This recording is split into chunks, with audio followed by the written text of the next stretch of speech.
Alright, let me check volume again.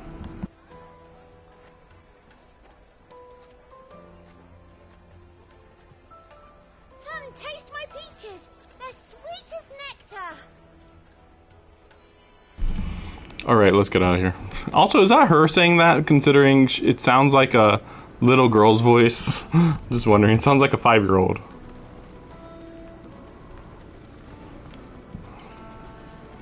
Whatever. There you are. Clive, I'm so sorry. Don't tell Nan, will you? He lost the pass somehow. It's betrayed us. We cannot ride the caravan without it. Do you remember what? It was in my pocket. You don't think that they might have nicked it, do you? It wouldn't surprise me. A busy market like this is prime territory for pickpocketing. So, to get the pass back, we need to find this. I know where. I've got a pal in Buckland. No one knows more about what goes on round here than she. Where do we find her? She's the owner of the Crimson Caravans up that way. Sign's got a red chocobo on it. No time like. You two go on it. I'm going to check the rest of my stuff. Make sure. Right.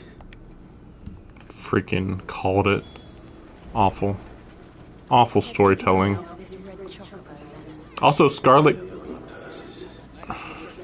Scarlet Caravan, isn't that? Wait, did they say Crimson Caravan? Yeah, Crimson Caravan. That's a group from Final Fantasy New Vegas. Or no, Final Fantasy New Vegas. Fallout New Vegas. Let me see this. Find a finer array this side. Final Fantasy New Vegas. Ooh, okay, that's a good yeah, that's worth it. Many I know that's most of my money, but not that I can see my money anymore. Yeah, because I moved the position because I was like, well, you know what? I think I can get away with just moving it down here somewhere. But I didn't want to do it over there because it would be in front of my my recharge mechanics. You know, where it tells me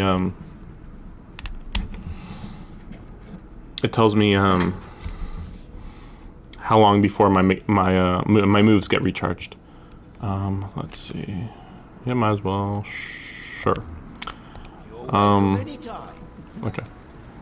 But yeah, I can't believe that we have to deal with this. I mean, unsurprising, right? Here it is. See, look, a red chocobo. Looking to hire a coach? It's 10 million for a two-birder to the Crystalline Dominion. Take it or leave it. Oh, we're not here for that. Then I bid you good day.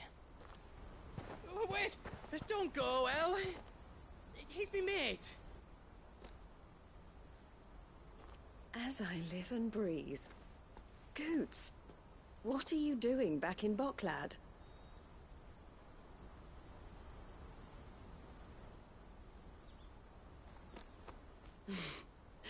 I gather Lady Karen didn't send you. Well, she did. She did send us. So, alright. So what trouble have you got yourself into this time? It's me trader's pass. It got stolen. By a little bairn. Of all the... You're the size of a marble. Honestly. Ugh. Goots told us that you know the markets well. Might you have an idea which little bairn could have done this? We don't intend to punish them. We just need our pass back. Then, we can be on our way. I see. So neither of you has a trader's pass either.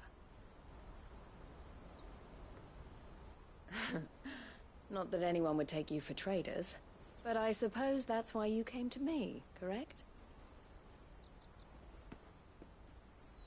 Now, I can't say for sure who took your pass, but I suspect I know why they did it. Let me explain. We already know everybody wants to get to the city to, you know, have a good life or whatever.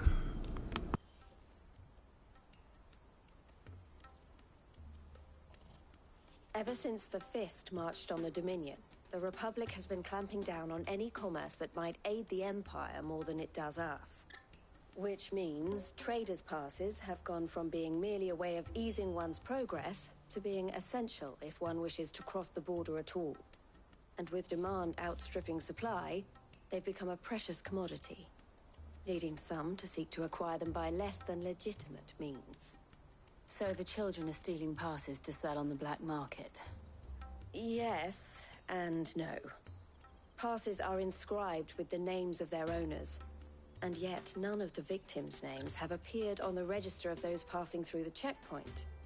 Which means? That someone is doctoring the stolen passes. The same someone who is encouraging the children to steal them.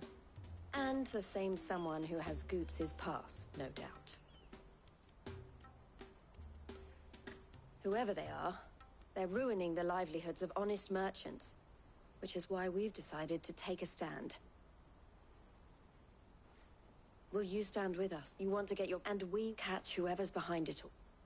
Is there any other way? They won't let you in if you're not with the caravan. It's that, I don't know, try swimming across the strait. But the guards will definitely spot you if you try and do that. Like, we don't want to get spotted, right? So either we find the people who took the pass... All right. Thank you, but I don't know your name. Eloise at your service. Clive. A pleasure doing business with you, Clive.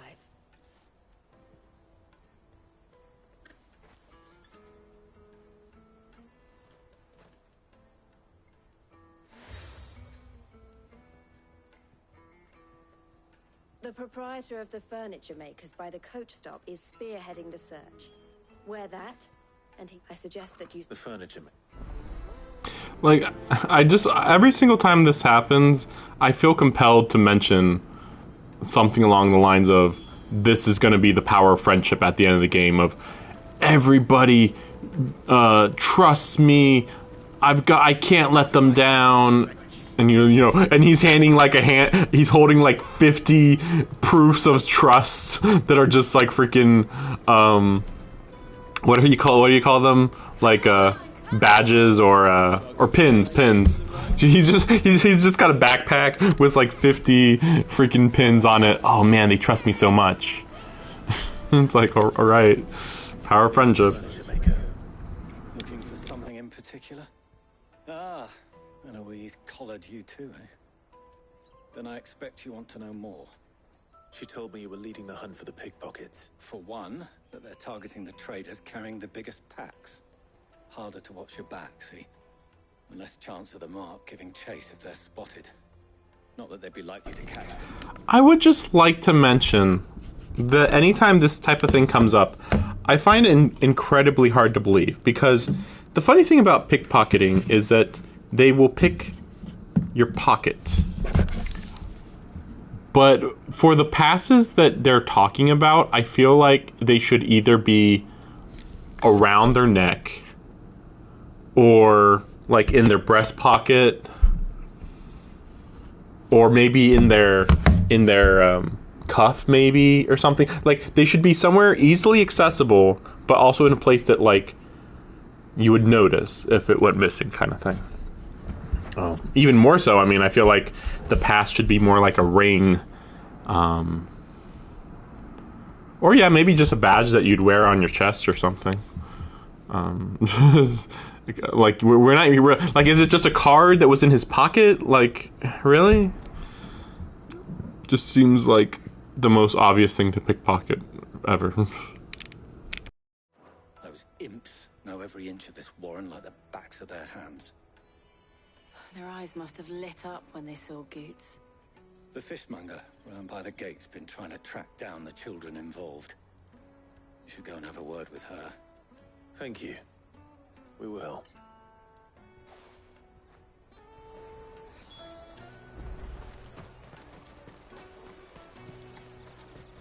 You won't find anything of this quality in Twinside. You should come with me to the Dominion. Fish for sale! Can I interest you? She's asked me to help her. Is that so?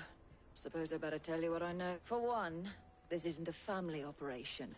All the traders say the children who stole their passes were dirty. Street urchins, by the sound. Orphans from the... A few, perhaps. They're all looking for a new start in the Dominion and beyond. Some of them take it as an opportunity to rid themselves of unwanted baggage. The shame of it. Whoever's behind this would have to have made themselves known to the children at some point. And so should we. You should start with the children around here, then. I doubt they're the ones involved. It's worth a try. All right, then. Questioning children. What? What's that supposed to mean? Like, oh, the ones nearby shouldn't have been involved, she says. Just a reminder, Goats lost his pass within like 50 feet of here, basically. So like, what? or maybe he lost it like really further back, maybe. But like, you know, like, oh, the children around here are fine though. Okay, if you say so. Excuse me. Do you mind if I ask you something? Can't stop you. I was just wondering if anyone has asked you to do anything out of the ordinary recently. Anything you grown-ups ever ask us to do is shut up and go away. So guess what I'm about to tell you to do? Sorry. I'll leave you alone.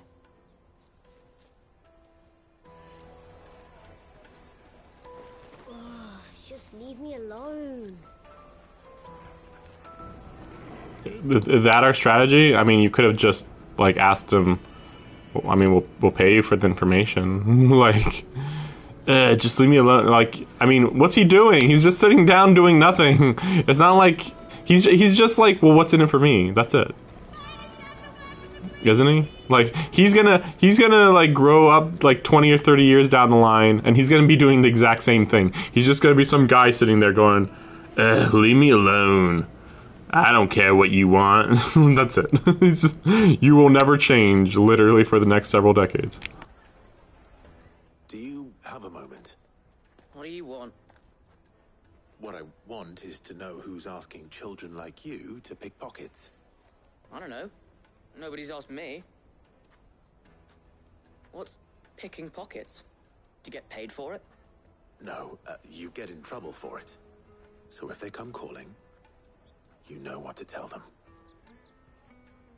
Oops. That might be one of the best interactions I've ever seen. So many games are just like, oh no, these kids are smarter than you know. You're underestimating them. And then we just walk up to some kid and say, hey, have you heard about the pickpockets? What's pickpocketing? Never mind. Never do it, kid. Don't do drugs. Bye. It's like, oh no, they weren't super knowledgeable. I'm being that bad influence now. Excuse me? What do you want? I don't have any money. It's all right. We're not going to hurt you. We just want to talk. What about? We've heard that some very bad people are making children like you steal from travelers. We need to know who's behind it so we can stop them.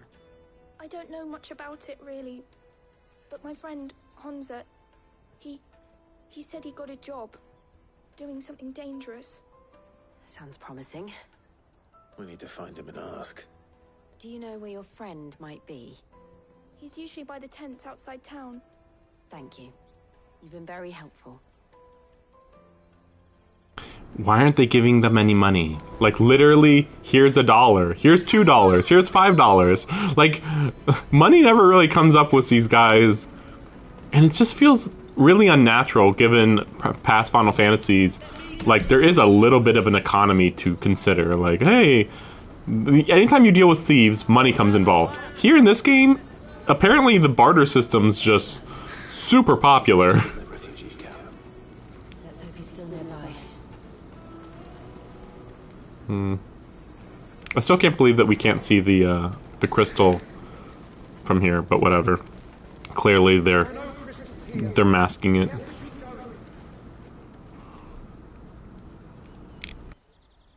That big fat donkey was easy pickings. He wouldn't have noticed if we robbed his boots off him. Yeah. Wish we hadn't handed over the pass, though. Could use one of those things to get out of this dump. Chance would be a fine thing. The moment they found out, they'd string us up by our guts. Would they now? Perhaps you'd like to introduce us to these charming characters. Shit, we're in trouble now. What do we do? Start a fight. Come on, let's fight him. Kill him. Get him. Freeze his legs.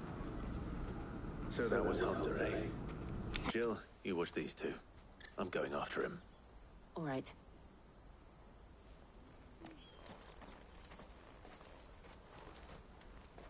He can't have gone far. I need to find him before his employers do. Daddy.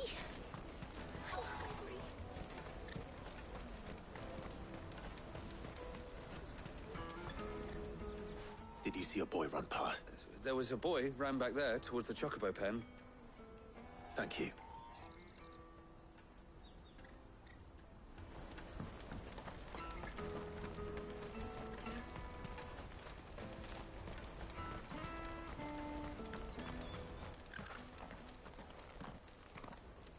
Shit.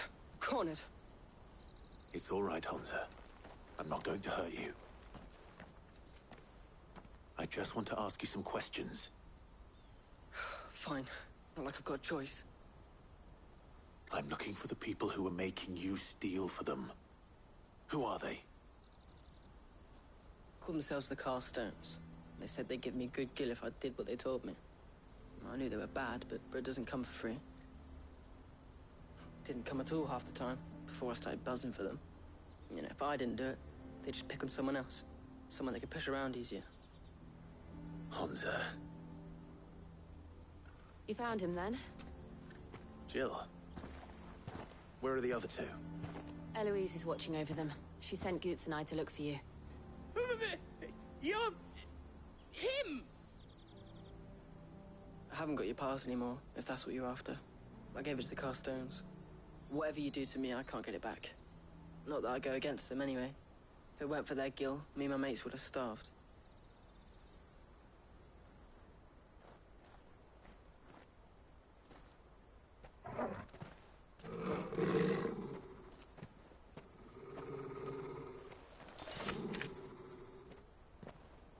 Cowards. You will not force another child to do your bidding. Is this our new party member? I feel like this is a party member introduction. Even though he doesn't have a striking design. He feels like a badass. I hope he's a major character. We're on the same side. He's like, I'm the main character. I'm gonna save the children. Like, cool. Where did you get it? Guess we'll see. Master Theo? I thought we were gonna get a good fight. What are you doing with these people? Unless you're the ones my sister was talking about. Your sister? Martha. Say Martha. Say Martha. Why did you say Martha? Eloise didn't tell us she had a brother. Oh, okay, always. And why would she? Boring. Step back in a blade. Theodore, at your service. Theodore, what do you know of the Cast Stones? Vultures who have made Boklad their hunting ground. They prey on the desperate, stealing from those with gil and bullying those without it into joining their flock. I'd been looking into their activities in hope of sparing the refugees any further hardship. But it seems they've already stooped even lower than I'd feared. Honza's a good lad. Don't blame him for what they've made him do. If he and his friends hadn't agreed to work for the Stones, some other poor souls would have. On pain of death, most likely. Clive, was it? And my sisters asked you to help put an end to the pickpocketing. Then we all want the same thing.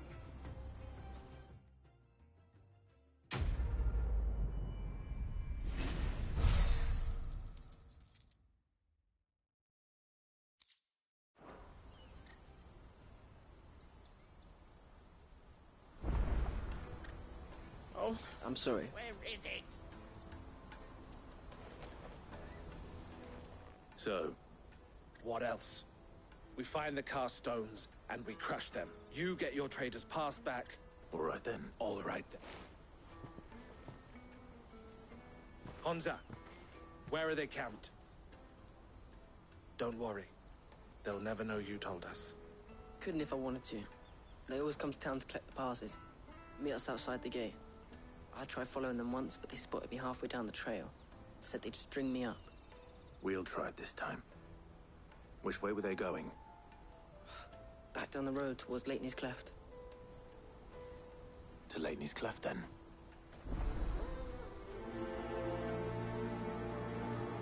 Laney's Cleft is to the south, past the camp.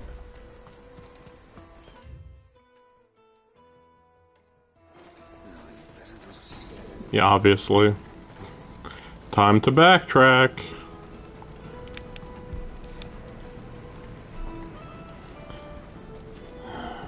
So here's my problem. I know everybody talks about how slow these side quests are in the game and stuff, but my problem isn't quite the side quests. My problem is the location of the side quests. Look at where we are right now. We are in the markets, right outside. I mean, as far as I know, we're right outside of this city. We're basically right there. We could be doing this mission inside the city, or something like it inside the city. And the city would be what we would be exploring, which is fundamentally more interesting. Not going up and down some dirt roads in a small market. Because that's the problem with this game. Every time you think we're about to get to a big city, we're about to see something really cool, no. We're going to go to this city? Oh, don't worry. We're going underneath it, going through the mines. We get to the crystal, destroy the crystal, and then boom, pop. We pop out and we're just not there anymore. Oh, we're going to go here? Well, snap your fingers, we're inside. You know, even though there should have been like a approach to the castle and then we sneak in, that'd be cool. No.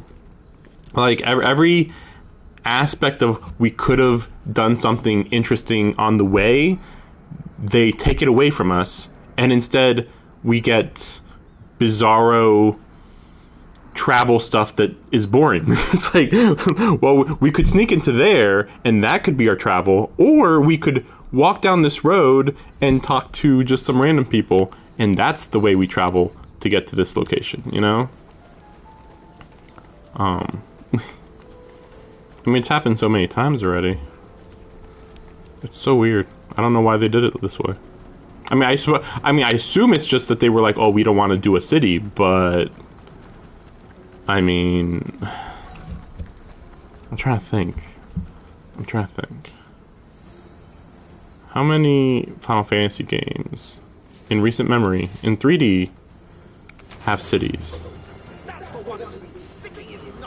I mean, Final Fantasy X didn't quite have cities, but like they weren't that bad on how they did city type environments. So yeah, 10 wasn't too bad. 3 had mostly it was just in 13. I mean, in 13 you go to the Golden Saucer, and it's a kind of bizarro location, honestly, in the game, but there was a lot of people there, and you actually do explore. It's funny because it's probably my favorite location in the game, in 13, the original 13. And then you have 13.2, there was no cities. Oh, okay, there was one city, but it doesn't really count. And then you had 13.3, where they actually did have one big city, 2 big cities. Oh, wow, yeah. I really did like 13's design of its environments. Because it took place in the apocalypse, but all that really meant was, okay, normally it doesn't make sense that the world is so small in these games. But in this case, they used it to their advantage and said, everywhere that you are going, even though it's a very small part of the world, it's what's left of the world at this point. So it actually makes sense that... Oh, damn it. Man, I'm really struggling here. I needed that. Okay. So it actually made sense that, you know, here's a big wide open world. Why are we going to these locations? And it's like, because it's all that's left of the whole world. Like, okay, that's fair enough, I think. And like the towns were fairly big. There was like one bigger city and then one that was kind of more like a town, but I thought it was still pretty solid. I mean, it mostly felt like a series of alleys, but it definitely felt lived in, and there was a lot of people in them. And there was a lot of exploration for these cities too. Probably the best cities, yeah, are in 13.3. Then you had 15. 15 did have 2 cities.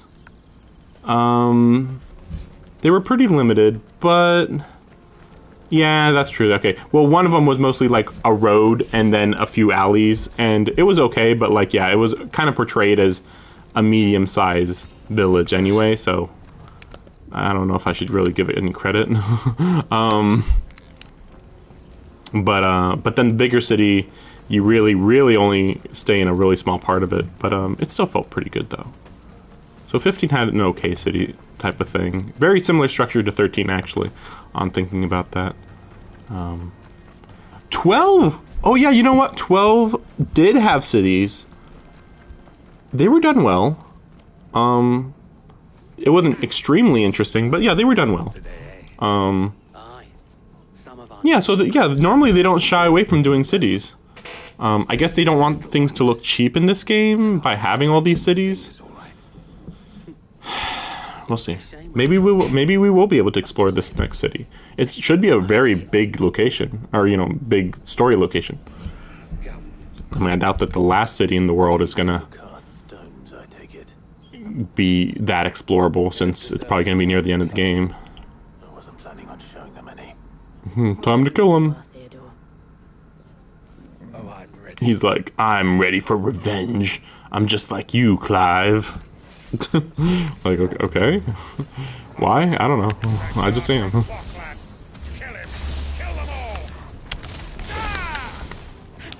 Okay, so I think we're gonna have people coming after us. Okay, wait. Okay, let's do this. Okay, there we go. I'm just like, they're all spread out. So annoying.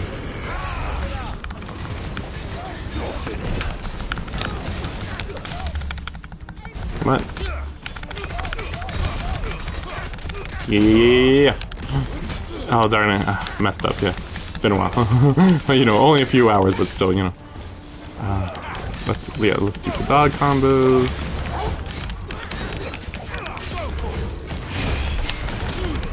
There we go. Yeah. Oh, darn it. I thought I even was ready for it. It's weird, because, you have to do it early. Yeah, there we go.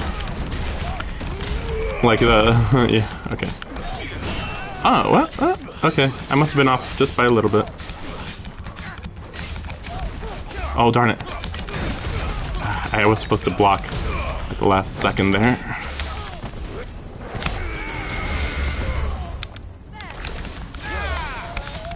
Oh.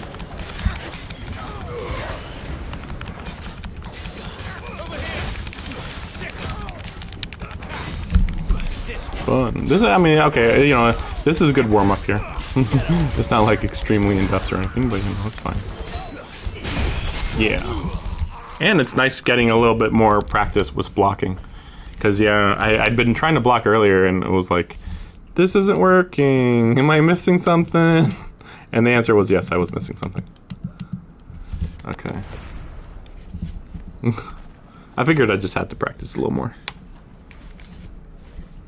Technically, it's easier. It's like as soon as they start moving it forward, you press the block button. Perfect. That's actually what it should be. Whereas with the dodge, you actually have to be pretty exact. But you could almost be late just about sometimes. Have the names been changed? Not yet.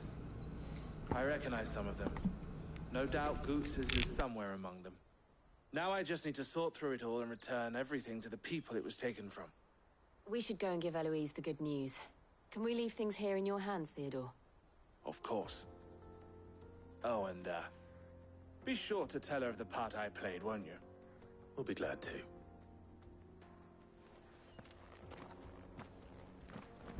That felt like a weird character. It almost felt like we won't, we'll just say bye to him and then okay, we'll never see him again. even though he had like a really good introduction, and again, he literally acts no different than Clive. That's why I'm like, huh, it feels like they could do something with this guy. But unfortunately, we don't have a typical party structure in this game. Anybody that you think, oh, maybe they could join our party. Nah, they're gonna die. Let's just screw them. Again, I'm still really sore that Benedicta didn't join us. Didn't, like... It felt like... Well, I mean, even Cid himself said it. Like, oh, man, why did you listen to that guy? And like, oh, he saw good in her. And, I can see what he means. And that generally, she was just some girl, apparently, seemingly, that got Garuda. And he found her. And was nice to her. And kind of probably taught her, like, with her moral compass, which is why it's like, what did you teach her, Cid? To, like, was she just taught to be really loyal to her country, or maybe, you know what? It was probably the problem was that Cid left her behind. Like, okay, she probably could have understood his ideals if he had explained it to her, which I don't think, I bet he didn't. It's not like she was fiercely loyal to the Odin guy. So it was mostly just like she felt betrayed by him, understandably, because he abandoned her. Like, that's it. That's all it was. And then he's like, why did you listen to him? And it's like, because you abandoned her. That's it. So her two choices was stay here where everything she knew and everybody she was thankful for was here in this country, except for Cid, or go and find Cid and try to figure out why he did what he did. I think she probably would have done that, but obviously she's in the military. She doesn't want to just be like, I'm going to abandon everything to believe that Cid was probably right. Like, honestly, like, we never even heard what Cid's motivation was. Like he was like, oh, I've seen so many things, and it's changed my perspective on the world so much. But then I met you, Clive, and it really changed everything. And it was like, okay, but like, go on. What did you learn? Again, even he was like, oh, I kind of learned that you were the chosen one. Like, I learned about a chosen one, then I met you. I didn't think you were the chosen one. Then I realized you were the chosen one. That's what Cid went through, clearly, but he never explained. He never said when he learned about any of this stuff, or again, what he learned. That's the thing. Like, we're obviously building up to this big mystery, but it's just really annoying that Cid knew and just didn't tell us. And please give a good reason why Cid wouldn't have told us this prophecy, whether it's a good prophecy or not. Like, either way, he should have told us. Probably matters. Clive, how goes the hunt? Quite the opposite.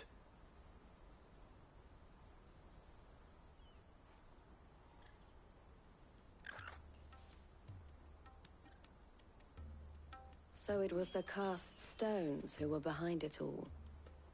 Theo told me he'd been on their trail. And their demise solves 3 problems at a stroke. That of the pickpockets, the bandits pulling their strings, and the passes they were stealing. I only hope yours is among the items you recovered. Only time and Theo's return will tell. Speaking of whom, welcome home, dear brother. You are too kind, Eloise.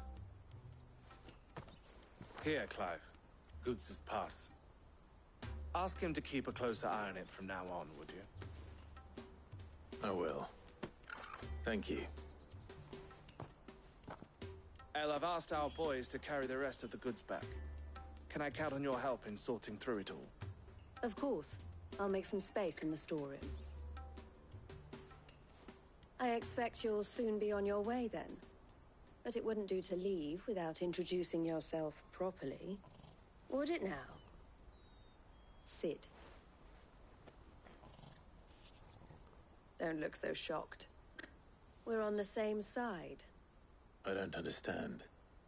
As you now know all too well, We at the Crimson Caravans are always happy to help those in need. For a small fee, we will move anything that needs moving. Be that goods to market, or bearers away from it. I was the first my sister helped escape. If it wasn't for her, I'd have been branded as a boy. I had no idea. It just so happens that we are seeking to expand our operation. And who better to join forces with than the leader in the field?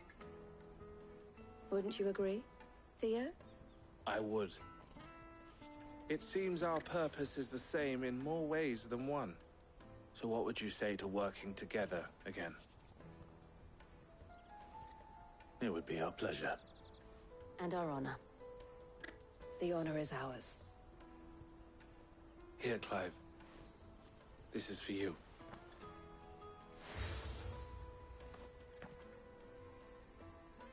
What is it? El has friends in high places, while I have associates in, lower ones. That mark is proof that you're a friend to us both.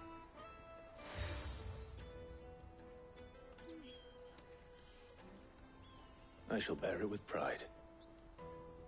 Well, all that remains is to wish you a safe onward journey. Goots's pass should secure you a place on the caravan, but if you encounter any difficulties, we would be delighted to provide you with a coach of our own. For a discounted price, of course. Say, 9 million? We'll try the caravan.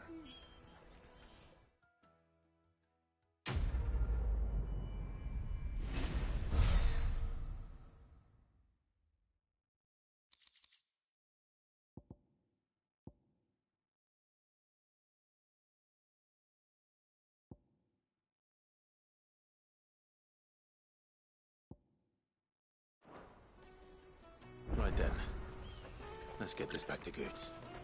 This is actually the first time that I've really realized that I think that they are kind of just building up all these trusted allies to be like just one big continuous network that in the future it's like everybody's against you, Clive, and it's like, well, there's all these people on my side who think the same as me.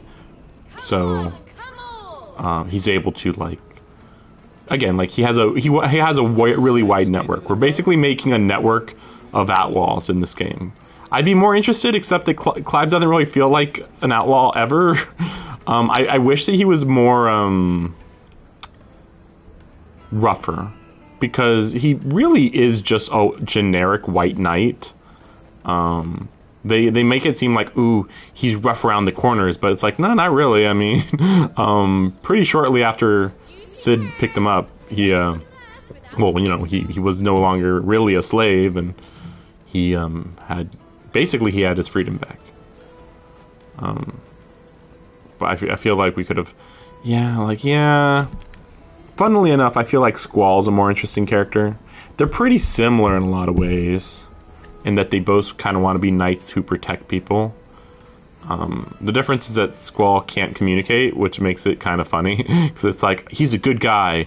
Just ignore that he won't tell you that he's a good guy, and he usually doesn't show that he's a good guy. Whereas Clive is like, yeah, I'll help you. Yeah, I'm a slave to anybody who wants help. It's one of those type of things. I don't know what you call it. It's just like RPG man who helps everybody. Squall never felt like that. That's kind of why I gave Squall some credit when I played Final Fantasy VIII, because it's like, yeah, he's not a very interesting character, but you gotta give a credit. He does what he wants, and it's funny because at a point, after a while, he's like, well, what I want is to make Rinoa happy, and that was actually pretty endearing.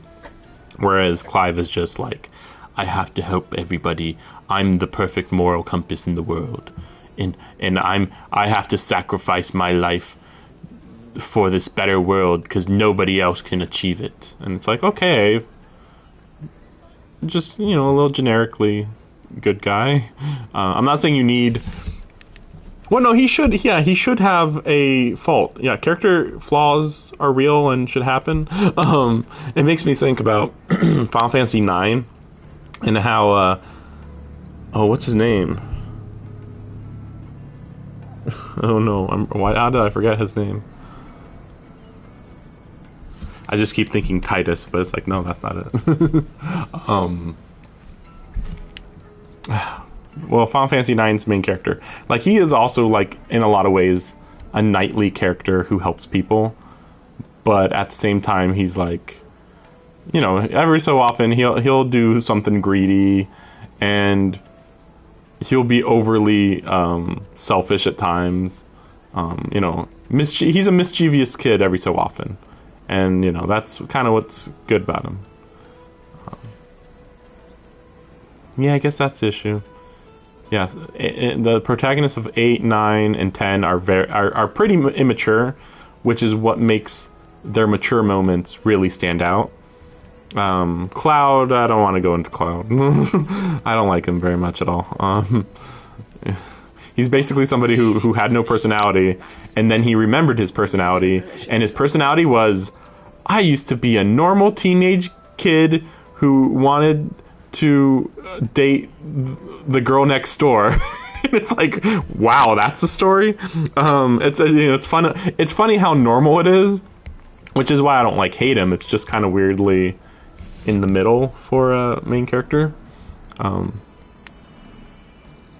But I think I do like that better than Clive, because again, Clive is just the generic good guy, and any character flaws that he might have really just stem from the fact that he awakened his Ifrit and couldn't control his power, and that's it. Like that's where all his flaws come from, and now the flaws don't exist because now he can control Ifrit. The best thing you can say is that, oh, well, he doesn't perfectly control Ifrit, so he doesn't help people as much as he could sometimes. Maybe. Here you are, good. Try not to hit it again. Also, I don't like this guy. Oh, thank you so much. Nan would have killed me if I'd come back without it. I'll have to say thanks to Elle and Theo, too. So should you, Hansa. You and your friends don't have to steal anymore. If anyone threatens you again, you know who to turn to. We do. And we already have. Mizelle's given us a job shifting the chocobo shit out the stables. It's hard work, and the pay isn't half what we got from the stones. But if we stick at it, we'll keep ourselves fit. You stick at it then. And Goots, I'm sorry for stealing your path. That's all right. I've got it back now. And all's well that ends well, eh? You said you're trained to be a blacksmith, right? Well, I'm gonna be your first customer. I'm gonna save up all my gil and get you to make me a massive sword. I'll do me best. Till then, eh? Goots wants to be a blacksmith? Shouldn't he be practicing to be a blacksmith then? Like, it just seems like he's practicing to be a merchant right now. I mean, technically a blacksmith can be a merchant too, but Right. probably should get good at being a blacksmith first, really. There's the wagon, I guess. Remember, Goots, we're mercenaries. You hide us to protect you. Mercenaries. And you remember the plan. You're to ride all the way to Twinside. Jill and I will go with you as far as the outskirts, then find our own way in. I'll buy that stuff I need. Right. And we'll scout out the Imperial's defenses. There's a square with a big bell tower right in the middle of town. If you get lost, or out goes wrong, we can meet up there. Right. Let's go.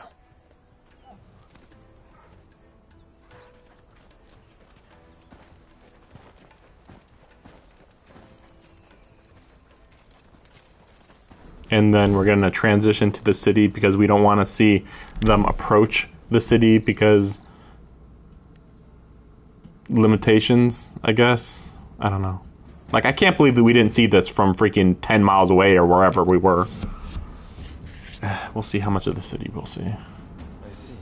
Oh, wow. And you're quite certain your father has no knowledge of Altamont? Joshua's in the Royal Palace? Really? Isn't that I have no difficulty believing a We'll see. sinister force has come to exert an influence on Sanbreque. But be that as it may, it is yet to claim my father. For better or worse, his radiance speaks his own mind. Then the fiend works from the shadows. I confess, when first you told me of this fiend, I had my doubts. And more than a few at that. A beast that labors to plunge Valisthea into turmoil, all in pursuit of your brother. But that wound is proof enough that evil is afoot. Then I have your answer, Your Highness. You will join me in my fight. I cannot. Not yet. Your Highness, please. As you are aware, the Dhalmekian army is at our gates. They have lost their mother crystal, and with it all hope of a negotiated withdrawal. It is but a matter of time before they invade. If Bahamut is not here to meet them, my people will be slaughtered. Though not by Hugo Kupka, thanks to Ultima's machinations. I know the fate of your people weighs heavy on your conscience, but if we do not put an end to Ultima's plans, they shall face a far darker fate. The chaos he would wreak would sweep all of Valisthea into the abyss. This is way too vague. Man, woman, and child in the twins are at stake. This is way too vague. You're just saying the apocalypse. Basically, all he's saying is the apocalypse is coming, and it's like, okay, I believe you. Can you be more specific? And his answer is no. Just somehow the world will end when he completes his plan. And it's like, I believe you, but can you be more specific? Like, I'm literally have an army coming and I have to help my homeland. What the fuck you want me to do, man? Like even if I'm following the script of Ultima, it helps nobody if you just don't fight the army that's at your doorstep, you know? So it's like, what? I was just thinking, it's kind of cool that Phoenix is working with Bahamut, theoretically, but you know, how do you do it, right? Like, what can they actually do without without the prince turning traitor? And I just don't know, really. And it's funny because his father already knows he's going to turn traitor. I'm wondering what the father's going to do, because like the father can't kill. Maybe no. I was going to say maybe the father's going to stab him in the back after he beats Dhalmekia, but no, he still needs Bahamut to fight Waloeder. So how's that work? I am wondering when the Emperor will die. Like he'll clearly die, but like, you know, how close to the end of the fighting will it be?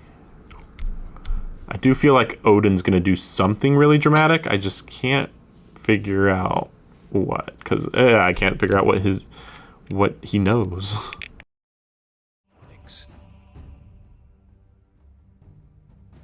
But I have duties of my own, and I must discharge them. Come what may.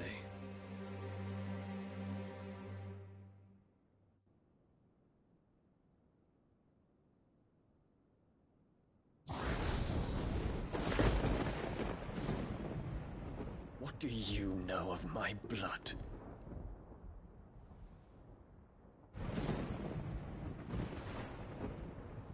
I know that it is wholly unworthy of the highest offices of state, which rightly belong to those of purer breeding. Alas. Your bloodline runs through the Oriflamme gutter, from a whore who weighed her child's worth in Gil. Have you threatened my father? Of course not. I merely whispered in his ear that his mongrel son is plotting a rebellion. What? Sylvester listens to the words of his astrologers. And they have ears too. You have been feeding them your lies. Should you remain loyal to Emperor Olivier, His radiance may yet crown your head with laurel, and not with tar. Fork-tongued witch!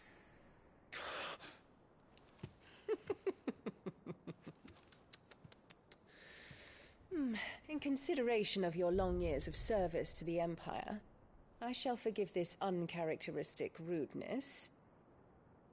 Now hurry and make ready, Your Imperial Highness.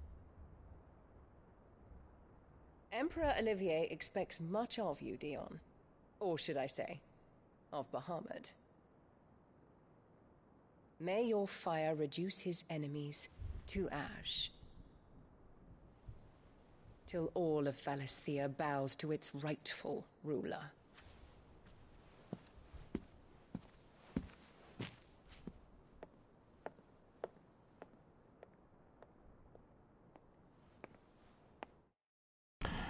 I just want to mention something that I realized while I was just thinking about the game in my off time, which is that when the game begun, let's remember she was a woman who had a 15-year-old child. So at minimum, she had to have been,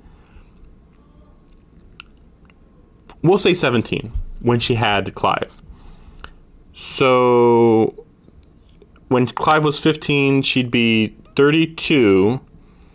And then at that point, there's a 13-year time skip. So then after the 13-year time skip, she would have been 45. And then there was a 5-year time skip. So at a minimum, she is 50 years old right now.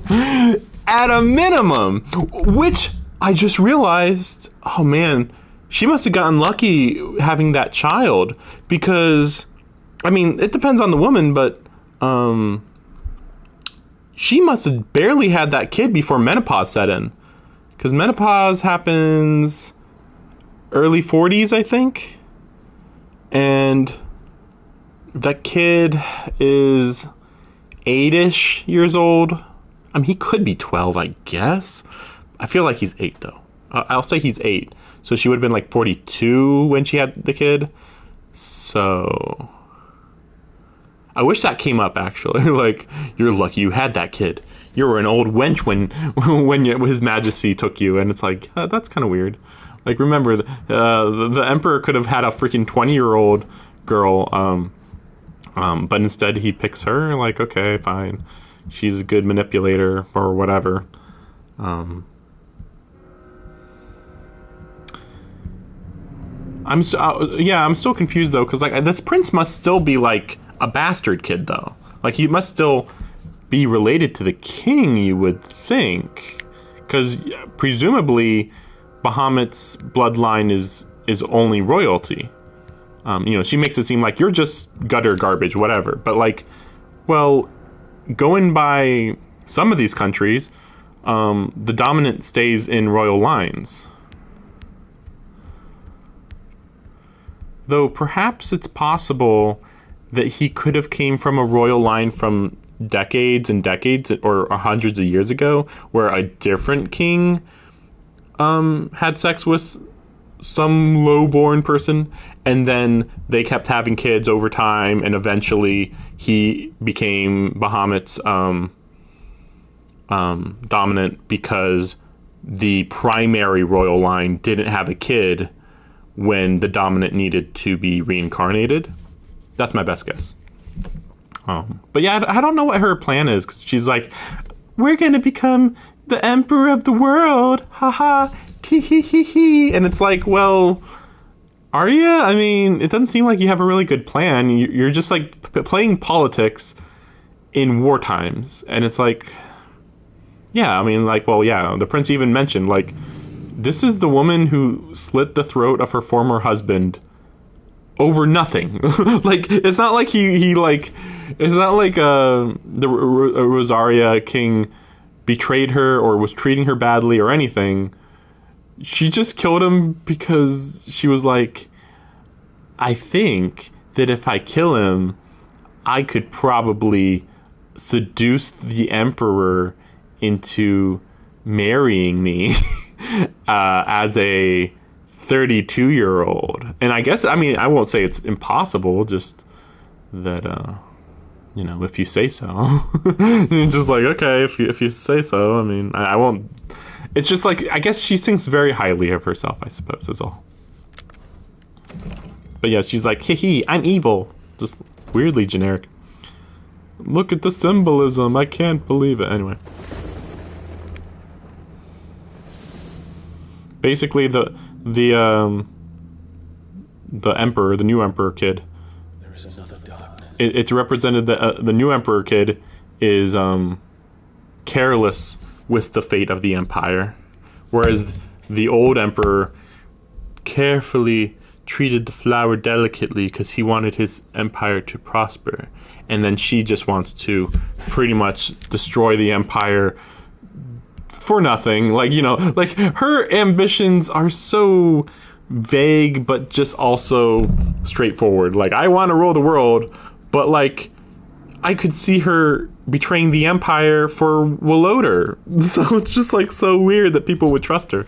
It's like, oh, I just betrayed my husband one time. I would never do it again. Like, okay. That has taken hold of Sanbreque. And until its grip is released, the flames of war shall spread ever wider, just as Ultima wishes. Forgive me. My family has caused you much grief. You are not her keeper, Phoenix. This is a matter for the Imperial household now, and as a member of that household, it falls to me to resolve it. At such time as that is done, what strength I have shall be yours.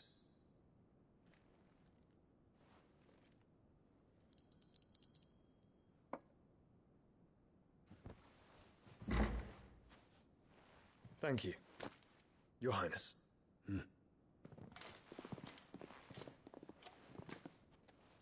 Let us take to the skies together, and bring a new dawn to Valisthea.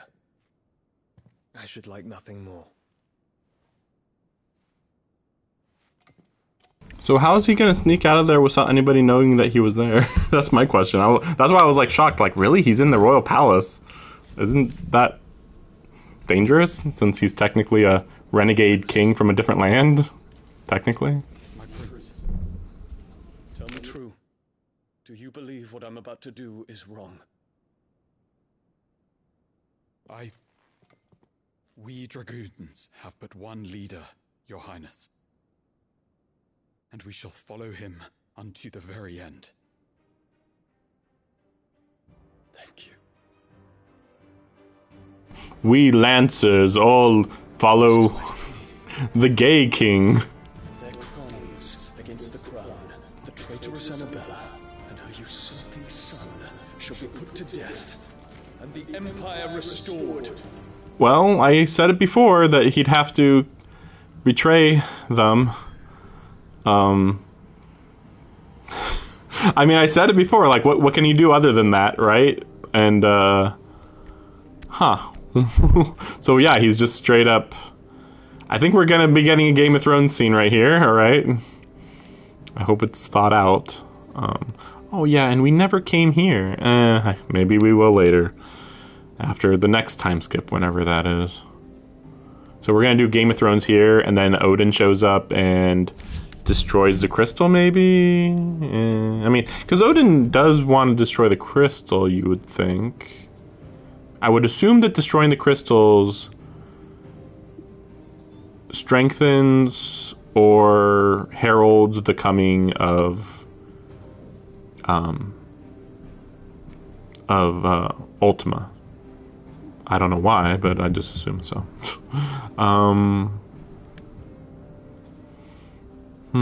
We'll see. Whatever. Yeah, that we have the Fallen backstory to deal with too. Yeah, I think this is going to be the climax of the political aspect of the story, and Woloder's not even really going to be part of it. Really,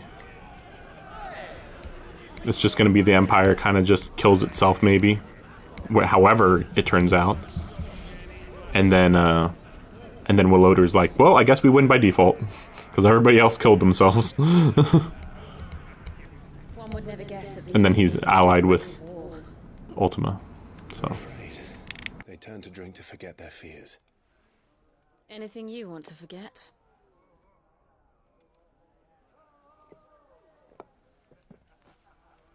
The harbor is empty, and half the market stalls too. The city may seem peaceful on the surface, but it's balanced on a knife edge.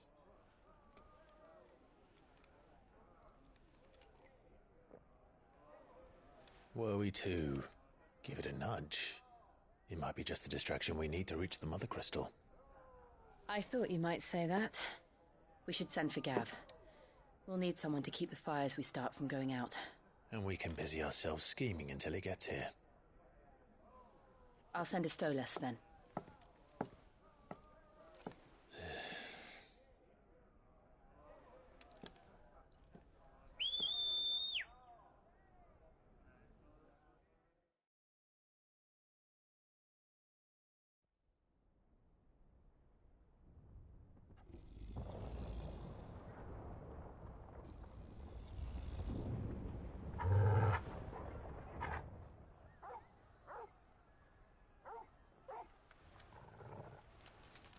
What is it, boy?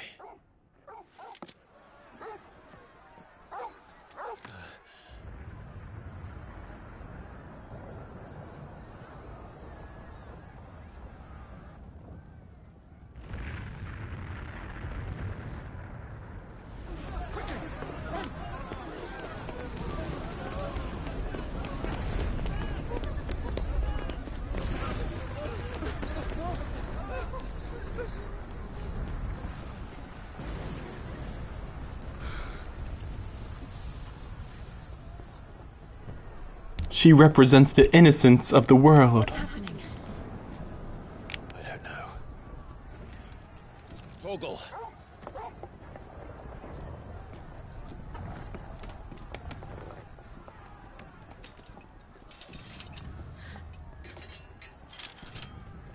This way. This is going to be interesting, because by all rights, by him doing this, Bahamut's Dominant should be able to beat everybody very easily. But if there's any pushback, you know, you have to wonder who's able to oppose him. You know, if he wants to do a coup, who can stop him? And the answer is nobody. And even if you do stop him, good job. You're probably going to lose to the invading army outside your gates. The city's on fire. I'm sure Boots is fine. He'll be making for the square. The one with the bell tower. In the middle of town, right? You know, it's funny, because, wait, what bell tower? Oh, maybe there? Maybe? Yeah. It's funny, this reminds me of Final Fantasy IX a little bit. Which is cool. Except for the part where we're not actually exploring the streets or anything.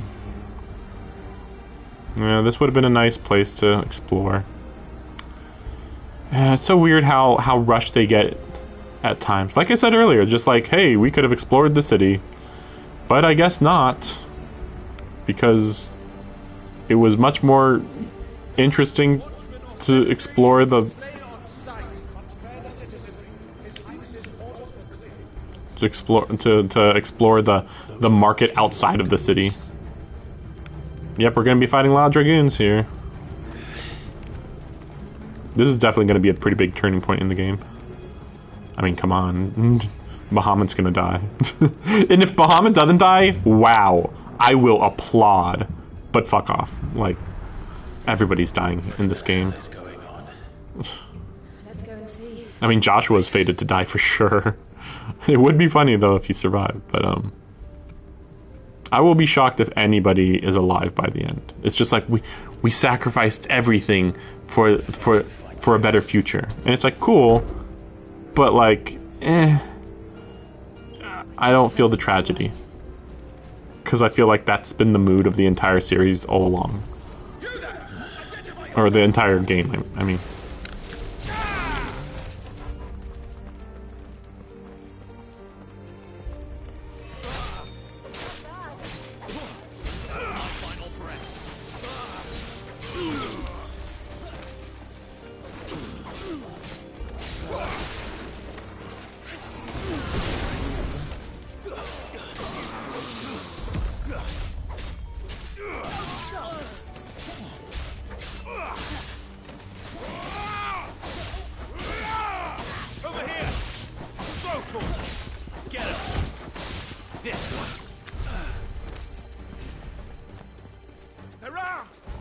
Quickly!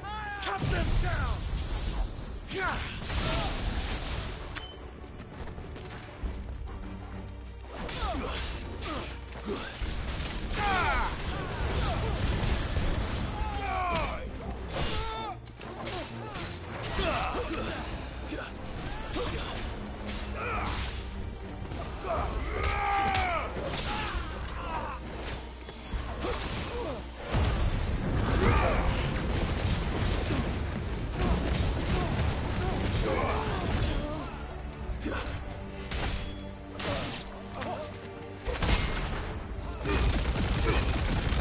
Yeah, I did that one by accident. I didn't even see him attacking me. Oh yeah, I wanted to also mention that Annalise somehow, someway convinced loyal servants of the king of a lie that that the prince was gonna betray her, betray him.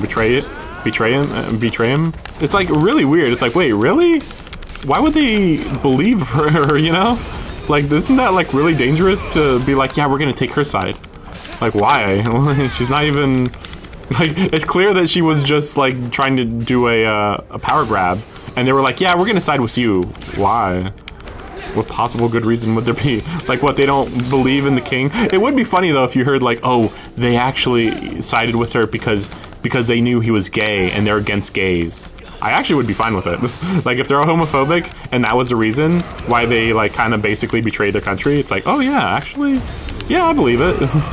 I can believe that actually would happen.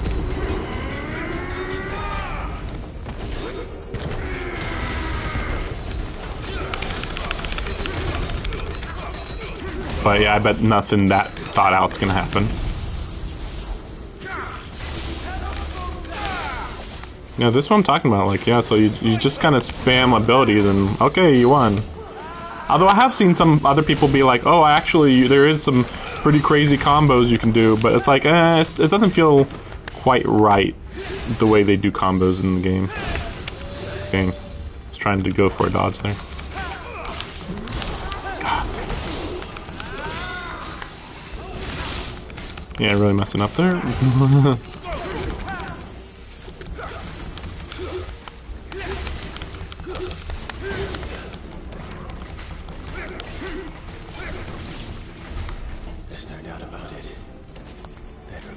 What is this then? A civil war? I guess they are dragoons. The dragoons really were dragoons. Yeah, I mean, civil war is not really the right word for it. Though, why is there that many soldiers in the streets? It feels like really artificial. Yeah, why would there be this much destroyed? Never thought I'd be glad to fall into a sewer. Why is there this much destroyed stuff in the city? Or is this like ruins from previous destruction? I don't know. It feels really weird. Really? Level 22? Okay, this is funny. Okay, I mean, fair enough. Like, yeah, okay, it's believable. It's not like everything needs to be super strong. It's just funny because, like, the game has, like, kind of ignored this type of thing. Like, oh no, you're in this area. That means everybody's going to be the same level as you. It's like, hey, maybe don't make level 30 crabs in some sewer.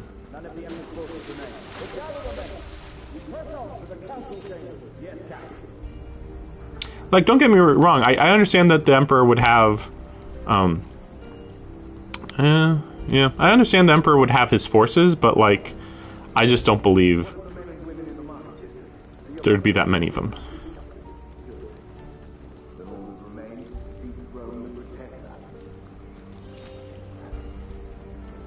I wonder how they're gonna play this, because this actually is kind of interesting, but I just feel like something dumb is bound to happen.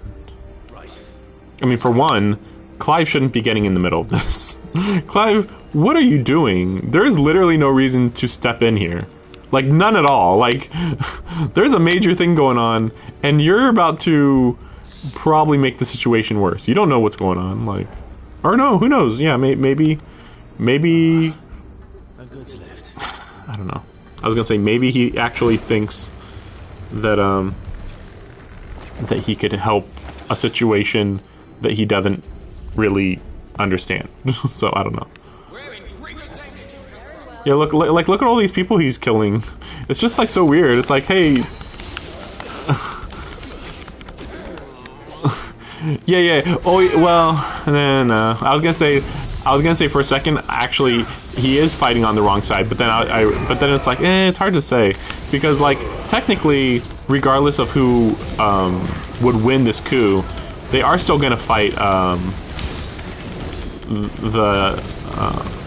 they're gonna continue the war like normal. Technically, it's just a matter of what the tactics would be. Like, if the Emperor continued, then he would, like, just be like, yeah, let's continue massacres, whereas the Prince would be like, okay, we beat him, we can pull back now, guys, we don't need to overdo it. That'd be the really big difference, really. Okay, here we go. I'm gonna just draw their fire, especially since I need the Knight Captain here. Okay, we're good, that's fine.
Damn it.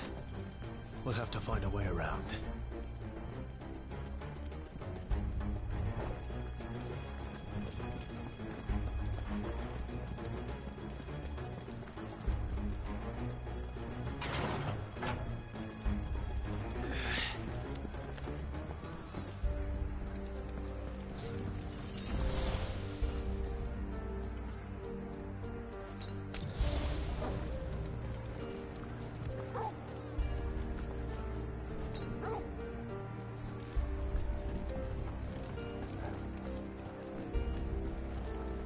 I just realized I won't be able to see my potions because I moved my camera over here. But it shouldn't be too big of an issue. I mean, I'm not using potions that much. Damn. That's a... See, the weird part about that is that it destroys the potion. It's not even like, ooh, maybe I should use one of my potions. Like, nope. I didn't even know what kind of potion it was before I walked over here. Though, admittedly, I do have full health, so...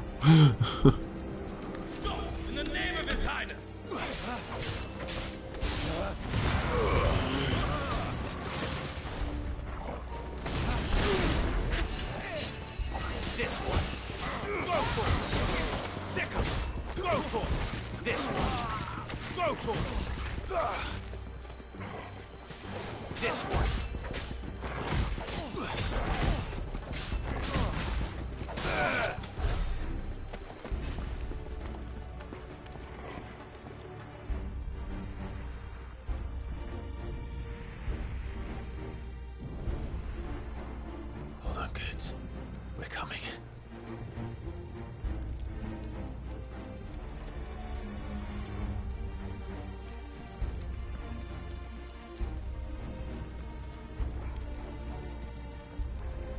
Oh my gosh, we're only halfway to the bell tower. I felt like this is how far we were right before this, when we first started going toward it. But I thought it would take longer to get here to the city, because they would like we would go to the big city in Dhalmekia, and then like maybe do something there, and then we'd head over here and maybe something like this happens for sure. You know, big. I knew something big was going to happen, but like I said, I thought it would be Game of Thrones like. But this is a little brain dead at the moment, so it's like whatever. Okay, it's not like awful. It's just like okay, well, this is pretty simple. It's like oh yeah, we're just doing a garden variety betrayal or you know whatever, however you want to call that.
I keep pressing the button, but oh, of course it wasn't a potion. Silly me. Why would I think it's a potion?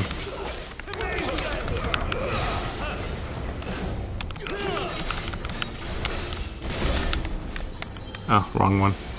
I was trying to go for this one, the block one. Oh! What a shame. Oh, wow. I didn't know he was about to do that either, so...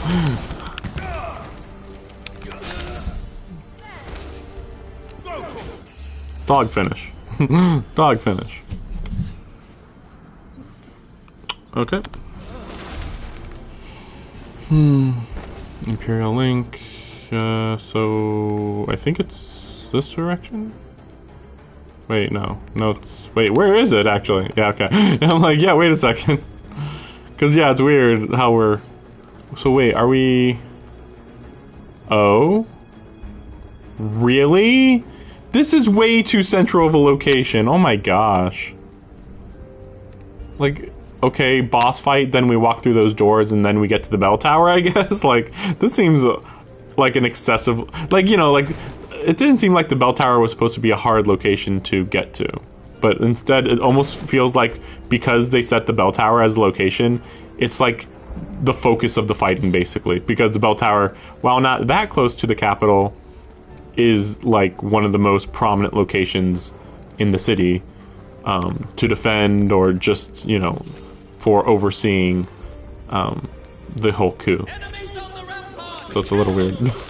Yeah, look at me. Like, I feel like by now they should have been like, you know what? Maybe we shouldn't go to the bell tower. Like, it seems a little excessive to get in the middle of what's going on here, especially with how many soldiers are around. Like, what possible reason is there for us to get involved and kill this many soldiers for reasons that we don't even know? Like, again, they don't know who's in the right here. Oh, wait, what is that? Favor of Titan. Let's see. Probably do that one. Just 10% Raging Fist damage. Let me double check which one Raging Fist is. Oh, oops. Okay, that's what I thought. Okay. Wow, there is slowdown going on here, I feel. Maybe it's just the blur that I'm looking at. Look on the right side of the screen there. That is some serious frame drops or blur. I mean, technically it's just blur, but it feels like frame drops or something. Let's see. So I was thinking of Wind up. No, that's good. I think I was just thinking of just upgrading one of these. Right, that one probably. Seems like the strongest one. And I'm about to get Bahamut any day now, basically. Or any day. Any hour. Like, within the hour, I'd be surprised if I didn't have Bahamut. Unless they do something crazy, but I don't think they will do anything crazy. Wait a second, no. Yeah, okay, I already did that. Yeah, okay. So literally the only one of note would be...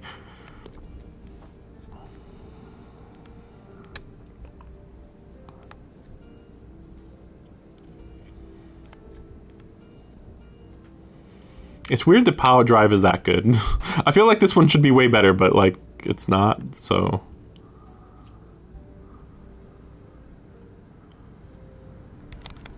Yeah, and this... Well, increases hits, though. And then this one... Yeah, number of lightning strikes. Yeah, this one probably would be better to switch to be fair. It just takes too long. Whereas this one's just... Bam! Got him. You know? Wait, so yeah, that's again. That's, yeah. So these are pretty much as upgraded as I want them to be, really. Yeah. Huh. Just weird to think about. Yeah, I guess Flames of Rebirth because it has a heal, really. Yeah, I'd prefer Flames of Rebirth. Like, this is more damage, that's cool, but...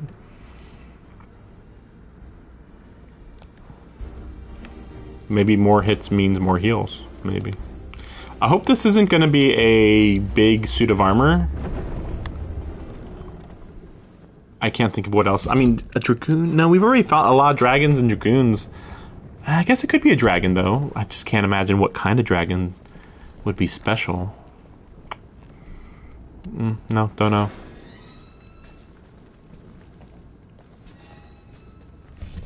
know. Big open area. Oh, nothing suspicious here. Can you see him anywhere? Oh, oh, okay. I thought we were supposed to meet at the bell tower. Okay, dragon. Suppose I'm not too surprised. Frost dragon. Okay. Huh. I mean, that's cool, but is it going to be a particularly... Oh, well, to be fair, yeah, the last fight we had was basically just a fire dragon. It must be one of the Dragoon's pets. Okay, well, this probably should be the last dragon fight, unless we're going to get, like, a zombie dragon or something at some point.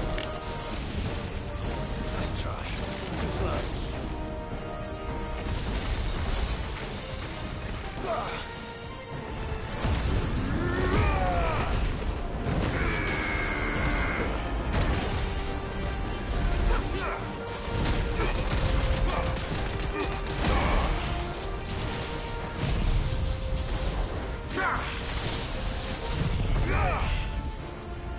By the way, I just want to mention this is an obvious asset reuse. Like, this is like just 100% just the same fight as before in every way. Damn it. I mean, obviously, they will have the ice part matter a little, but not that much. Okay, that's a little different, admittedly. But still.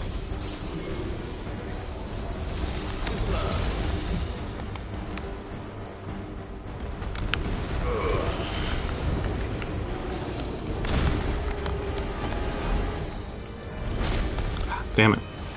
Really, timing's off there. Actually, wait a second. My screen turned off over here. It helps with the lighting, but like in a really weird way. Okay. Okay, yeah, just continue what I've been doing. It just seems kind of like it's gonna have a lot of health.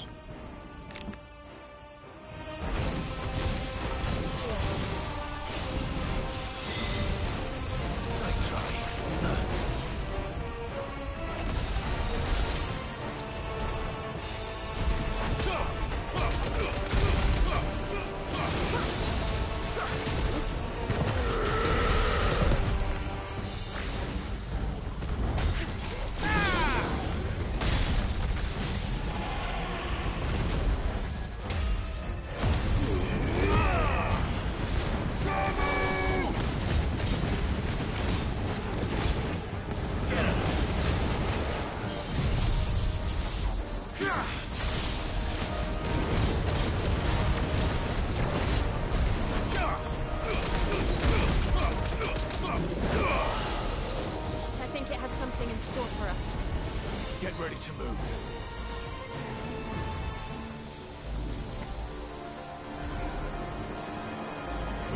I was surprised that that actually worked out there. Because, yeah, I was like, oh, wow, they're attacking the ground? Okay, didn't expect that. I'll give credit. I'll give credit. I was not ready for laser beams. Frost laser beams was not on my expectation list. Oop, got hit. Oh, great. Oh! Okay, I'm gonna have to do this. But yeah, like, that was weird stuff going on there.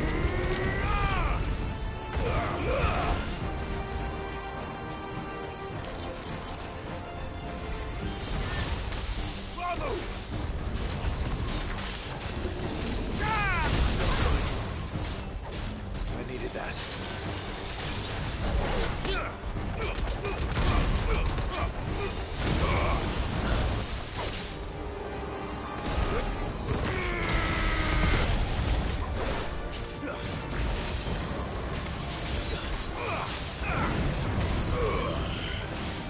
So the big issue with this fight is that most of my moves end up missing.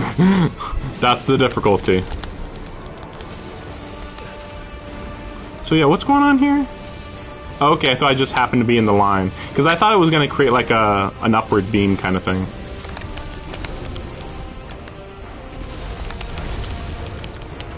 Yeah, just like, yeah, it's just, yeah, the lock-on, like, I see a lock-on target on its body, but just refuses to do a hard lock-on on it. Oh well. It is what it is, I guess. Just gotta do a non-target lock-on fight.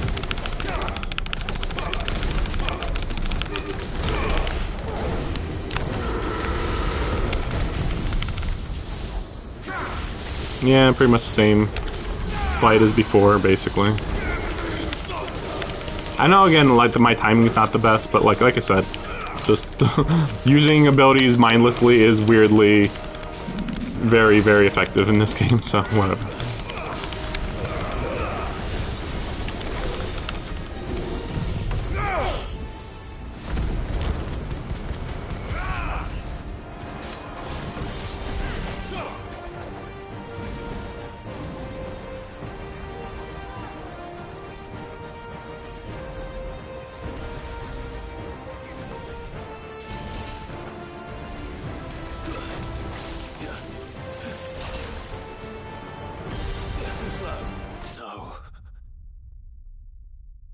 I could not tell what was going on there. Like, I dodged, but, like, I don't know what the dodge was.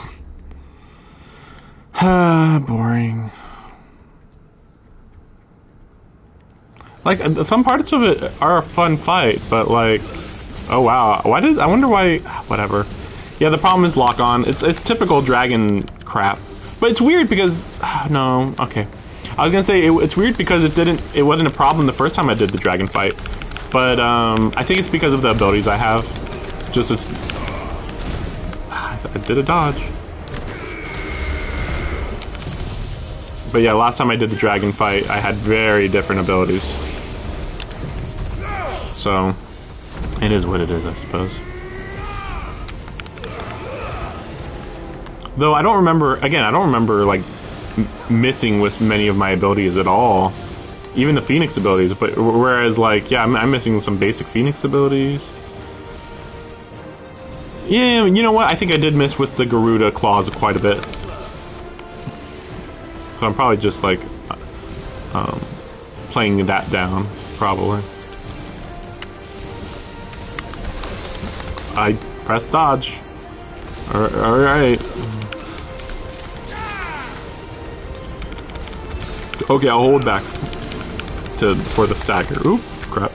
Okay, well, okay, he's gonna stagger here. He's gonna stagger here anyway, whatever.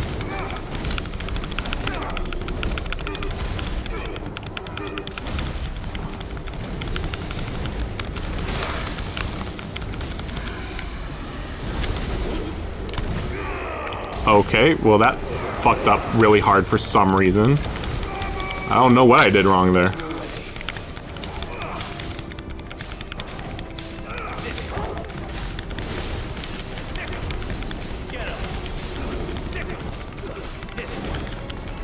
Oh, that's weird. Torgal was supposed to be attacking that whole time. Okay, well here comes the Dragon Dance. Again, it doesn't seem too difficult, but I guess there was a lot going on, so fair enough. But again, I think I just had like a really bad RNG. Oop! Oh! Okay. Well, I thought I did well actually there, but I guess not.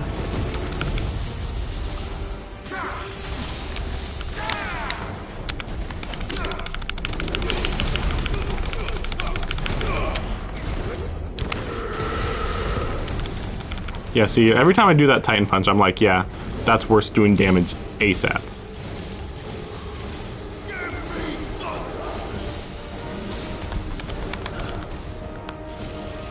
Oh.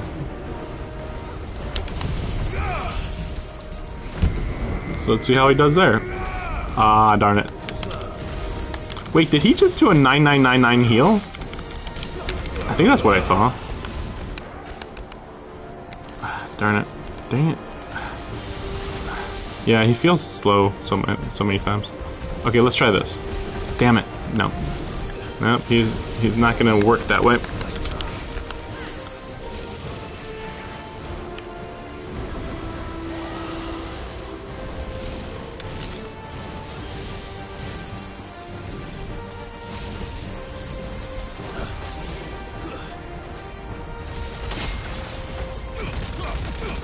Yeah, that's what I thought.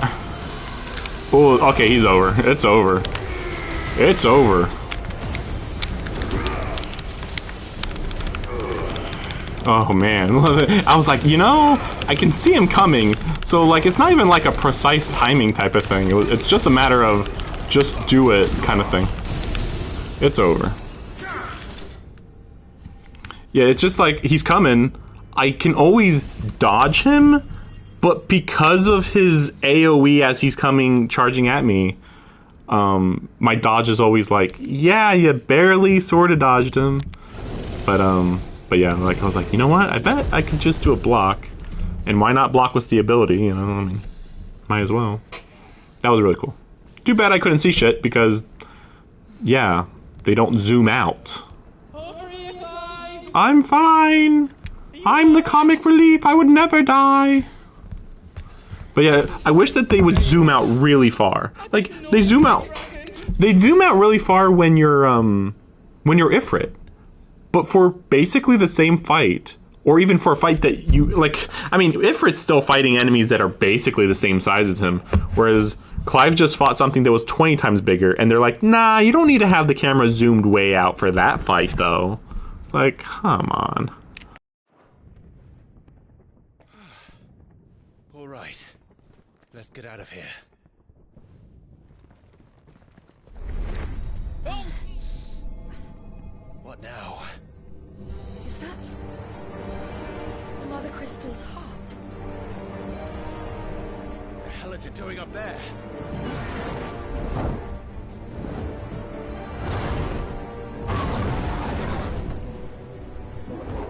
Bahamut.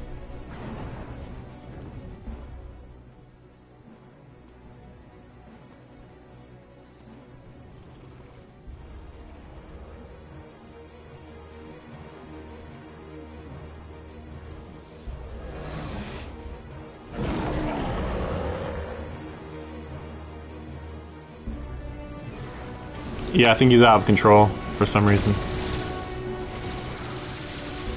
Well, this is gonna be a pretty big massacre. I wonder what happened. Yeah, he's like glowing green for some reason.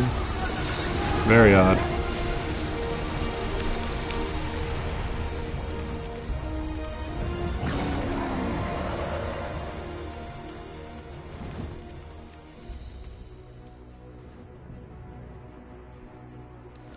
I mean, I guess it will be a Game of Thrones situation, just probably in a different way, I guess. And then he's... Turn into Phoenix! Come on, let's see Phoenix one more time. No! Leave and go where? The plan is right now! Something's happened. Yeah. Forgive me, Lute. But I must put a stop to this. Who the fuck is Yote, anyway? Fuck this girl. She's like, I need to protect you. Yes, he went Phoenix, cool. I was like, there's no way we're gonna miss out on a flying battle, right? I mean, I know it's like, oh no, Bahamut, the cool guy's gonna die or whatever, but like, whatever, come on. Like I said, I've already kind of expected everybody's gonna die in this whole game. Oh, the Mother Crystal's got a shield? Wow. Oh.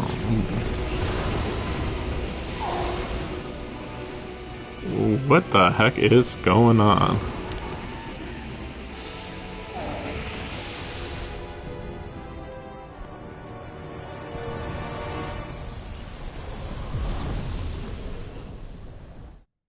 Wait, what? Wait, what?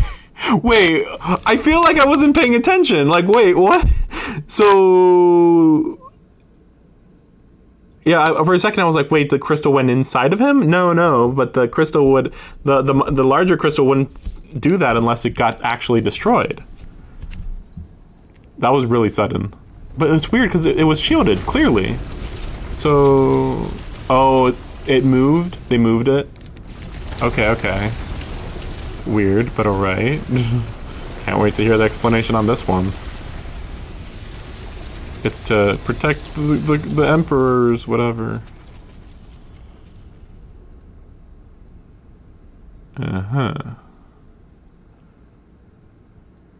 But it's interesting because Bahamut was still trying to destroy the Mother Crystal, so he had some sanity. Sort of. Yeah, we'll see. Freaking... I think that car that just went by was going over 60 miles an hour in like a 35. So, what do we do now then? We destroy the heart. The fucking apocalypse just happened to this town, and all he can say is, what do we do now? We might come back! As soon as the flames die down, the Imperials and the Dalmex will move in. This may... I didn't mean to do that, but honestly... Maybe we can get some... Nope, nothing. It's really shocking how little we know right now.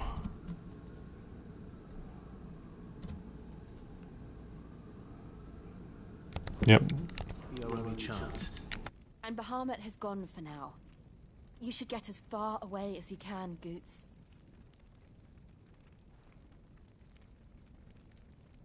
What? And leave you slot in the lurch? I can't do that. I packed everything up before I made a run for it, so I won't be giving it away for free. Thank you. What the heck is he talking about? We're literally at ground zero to the apocalypse, and he's like, nah, I won't abandon ya. I'll stick with ya. And it's like, no, shut the fuck up and get out of here if you want to live. I've got some good stuff for you. I've got some good stuff for ya. I've been holding back the freaking diamond weapons. Cause I fucking hate your guts. Is there else you need? I guess I'll use it. I mean, why not, right? Silk and Sash, yeah, that's right. I saw that before. Ugh, I really hate how the freaking item system works in this. Like, the equipment is so cheap, and it's just so simple. Again, like I mentioned it before. Well, I didn't actually mention this part before. That they should be thinking more similar to previous Final Fantasy games, where they would make equipment have special abilities that focus on certain things. You know, focus on certain aspects of your combat, where instead of stats, because stats don't really matter. Like, why would you pick why would you pick your equipment based on stats when, yeah, like every hour or two you're gonna have a new thing that has better stats. Let's see. Yeah, might as well just sell this stuff. It's so weird. Else you don't need? It's like, why do I even bother? That's the point we're at. Yeah. I think I counted that right. I'll keep some of the stuff.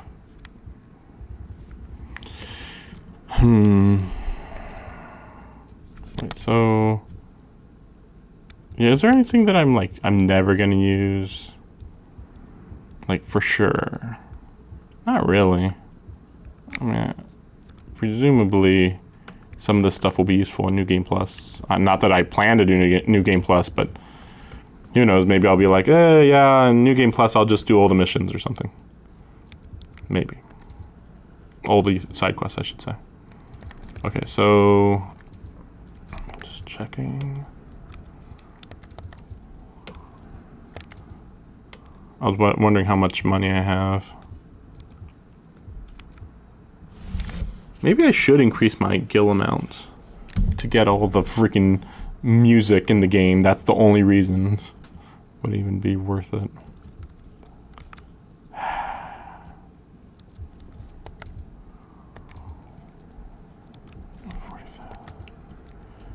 Yeah, you know what? I'm at least gonna I'm gonna splurge on this a little. Is there else you need? Thank you. Yeah, these are too expensive. Well, okay, I guess they are really good. Sort of. I mean, 6% limit break generation is stupidly low, but like fundamentally it's really good. This is just not worth it, technically. I mean, maybe it really adds up, though. Maybe I'm just crazy and it just really, really adds up, but I don't think so. Like, oh, we saved you 4 hits or something. Like, and this is really good, to be fair. I guess, yeah, that's like an easy mode type of thing to some extent. What else I can do for you? The big hammer? Oh, right, he can... Man, something big's about to happen, huh? If they're being like, yeah, you know what? We mentioned that he was a blacksmith, so here's some blacksmith type stuff. It's like, oh, yeah, I guess so. So diamond +1, diamond +1. What's the difference between craft and reinforce? Nothing. Well, it's cheaper to reinforce, technically. A little. Alright. I did it! Yeah, alright. I hope you like it. And then soak and sash. Yep. That's 10 times better than it was before. Okay. I hope you like it. This just feels bizarrely cheap. Whatever. I was gonna say, like, is it worth it? But whatever, screw it. What am I holding out for, right? Like, even though the improvements are so minor, but like, you know what? Screw it, kind of thing. It's like, again, what the game really does want you to improve your stuff and to buy these weapons. So presumably, they are assuming that you are going to be using some of this, some of these mechanics or whatever you want to call this, crafting mechanics, if you want to call this a crafting mechanic. Oh yeah, I wanted to see, wait, what did I want to see? I thought purchase? No. Or was there something I wanted to purchase? I don't remember. I was thinking I wanted to check something, but no sell.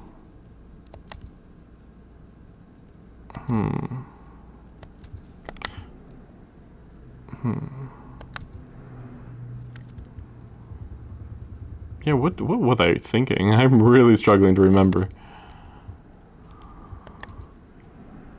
All done then? Whatever, it doesn't matter. Oh, right. Good thing I remembered. Abilities. Darn it. Still not enough. And then we have accessories. We'll just do that real quick.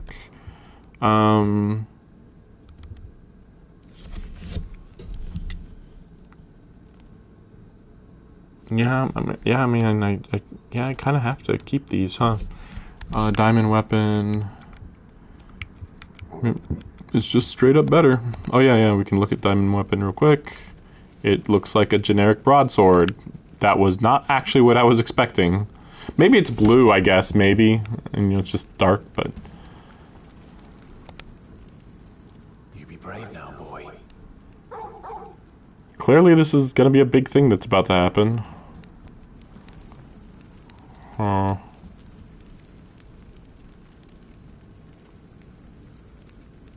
This feels really random. It's just like, am I supposed to be like, ooh, cool? Drake's tail is right there, Clive. It's just weird. It's time to free Storm from the crystal's curse. Nah. It's past time. Not really. But remember, Bahamut is still out there. Well, he was trying to destroy it too. What are they talking about? Oh, be careful, Bahamut. But like, you saw Bahamut trying to destroy the Mother Crystal, seemingly. Right? Like, they aren't questioning what Bahamut was doing.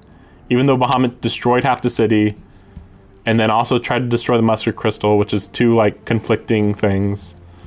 They're not like, I wish that we were hearing... No more roads. We'll have to find our own path. I wish the dialogue was saying, like, oh, I wonder why he did what he did. Here's some ideas of why we think he did what he did. Why did he betray the Emperor? Blah, blah, blah. I mean, I know they don't know the guy very well, but... or at all, but, like... Just what we need. Another flood. Oh, look, Ether Flood. Then there's no reason to hold back. Were you ever holding back? What, is it canon that he actually isn't horrifically killing people every time we have a fight?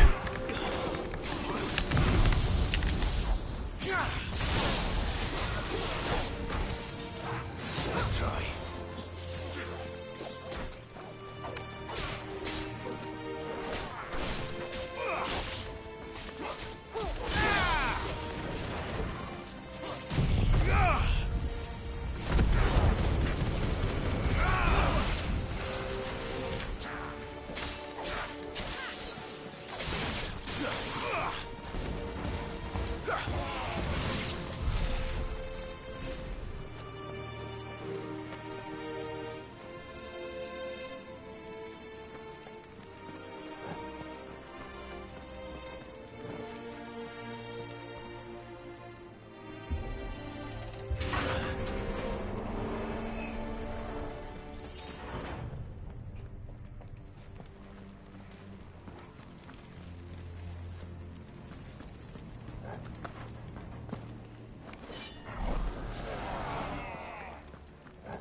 Must be a way to climb up.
Joshua!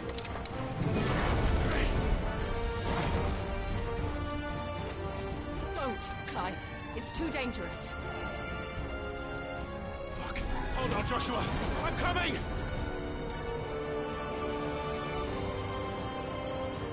We have to save him. And we will. We just need to keep moving.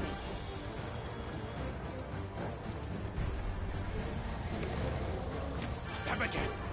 Not now.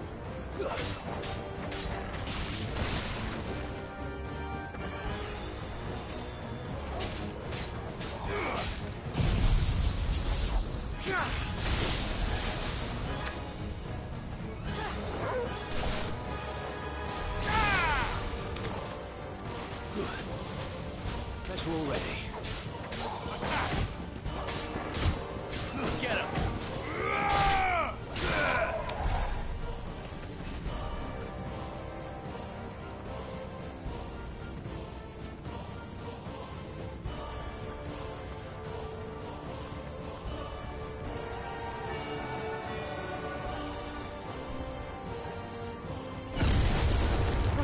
What was that? Bahamut. He'll kill us all.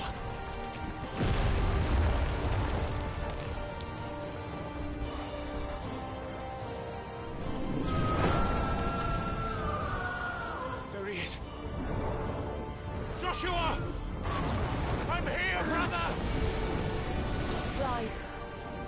He can't hear you. Joshua! They're heading for the heart. And so should we.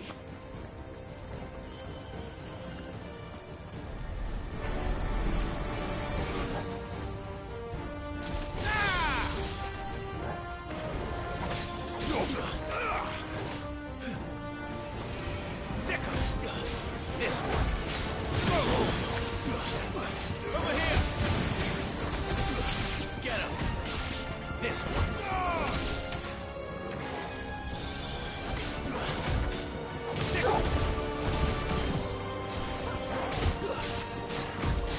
Get him. Stay down.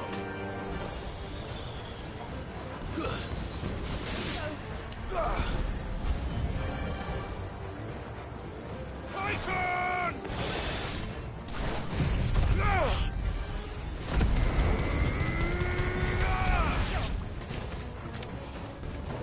Vocal! Over here! It's over! Vocal!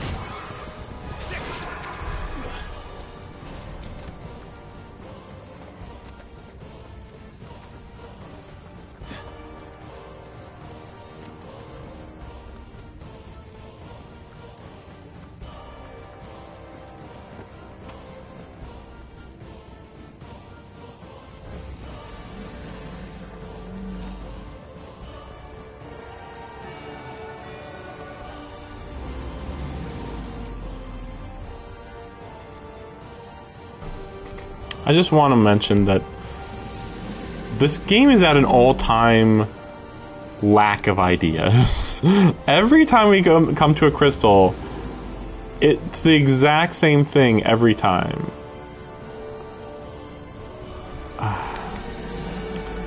Anyway, I mean, on top of that, you know, you get to the crystal, there's a ether flood, there's monsters to fight, you know, the ether monsters, and then and now we're even just reusing old monster mini bosses. That's the thing. Like, it is weird that we're not getting more of these ether monsters, but then, or aliens or whatever. But like, even reusing mini bosses, like, I guess if my abilities are way stronger, I guess it makes sense. It's like, well, you struggled against him before, but he's gonna be no big deal this time. But it's like, well, why even have him here then? Like, it's just another mini boss. Well, we needed another mini boss. It's like, no, you didn't. You don't need another mini boss every time. This game has way too many mini bosses. Like, I understand Final Fantasy has a lot of mini bosses, but like, usually they should be an event. You know, multiple new mini bosses. If they're not a new mini boss, then just don't bother, really. We don't have time for this.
Are those the council chambers?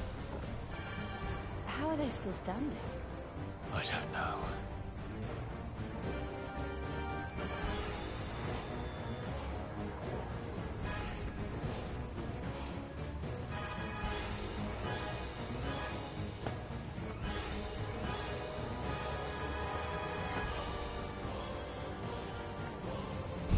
I just realized what the reveal is going to be. Maybe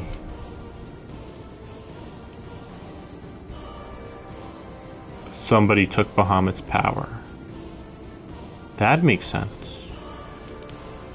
Though I still don't understand the whole part where he attacked the Mother Crystal, so that's a little weird. that's why there's a lot of little parts here that's like, we'll see. It's probably not going to make sense. Or maybe they're like, oh, he wasn't trying to destroy the Mother Crystal, even though the Mother Crystal literally had a shield up to protect itself. So, like, how's that work? And he's the only one that would want to destroy the Mother Crystal. He'll be alright, Clive.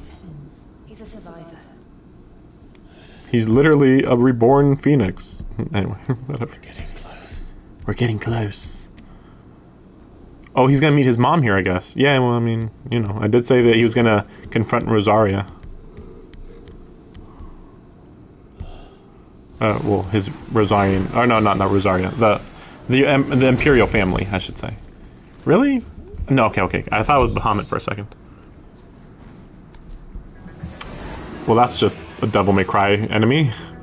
It looks like somebody doesn't want us getting any closer. I don't care what it wants. Neither do I. Okay. That's just Jedha from Darkstalkers.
Yeah, that wasn't as good as I would have hoped.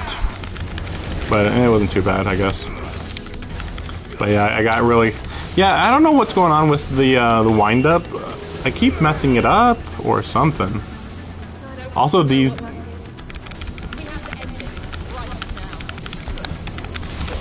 Also, it keeps being weird when they're like, you gotta press the attack, and it's like, sure, but like...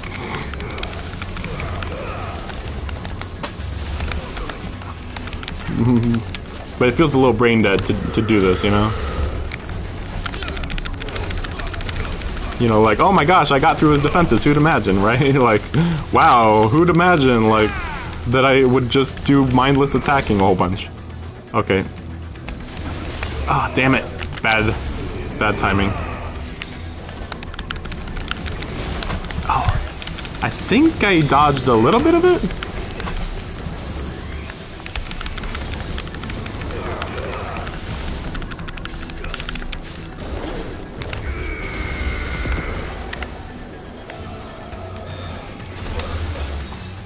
Didn't see that coming. Yeah, this arena is criminally slow. Ah, damn it. Oh, okay.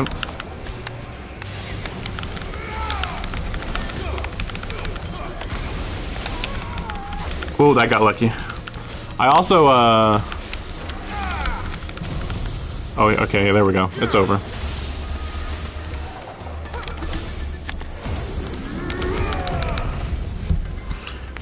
But yeah, the arena's way too slow.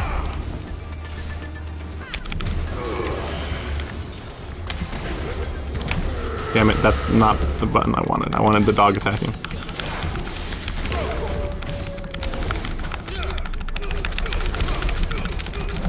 Oh look, it's over.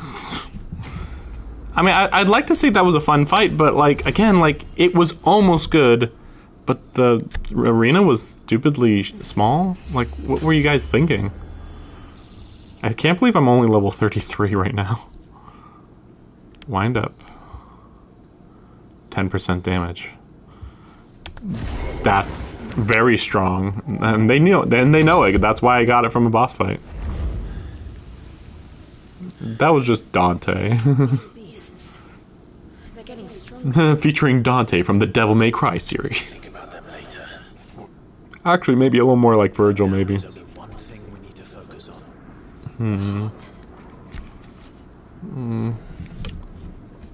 kind of looked like Virgil's double trigger from Devil May Cry 5.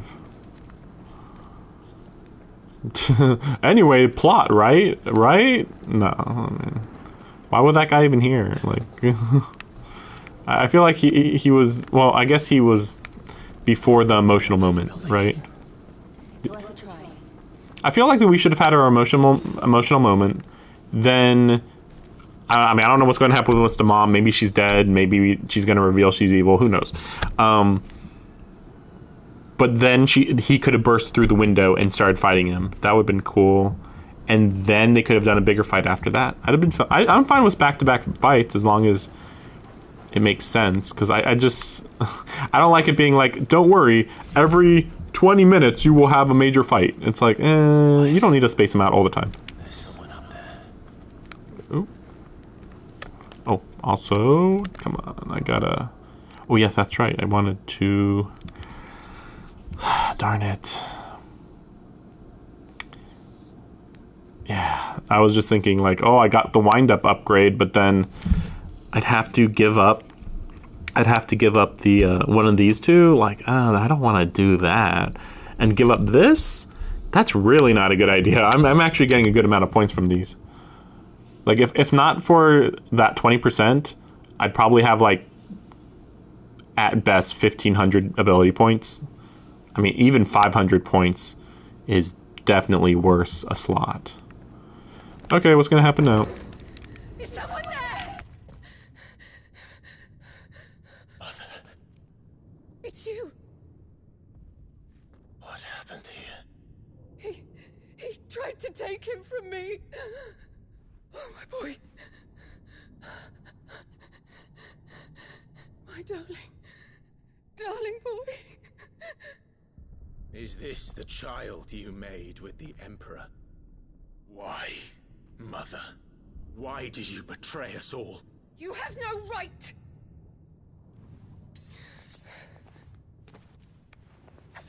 Answer him.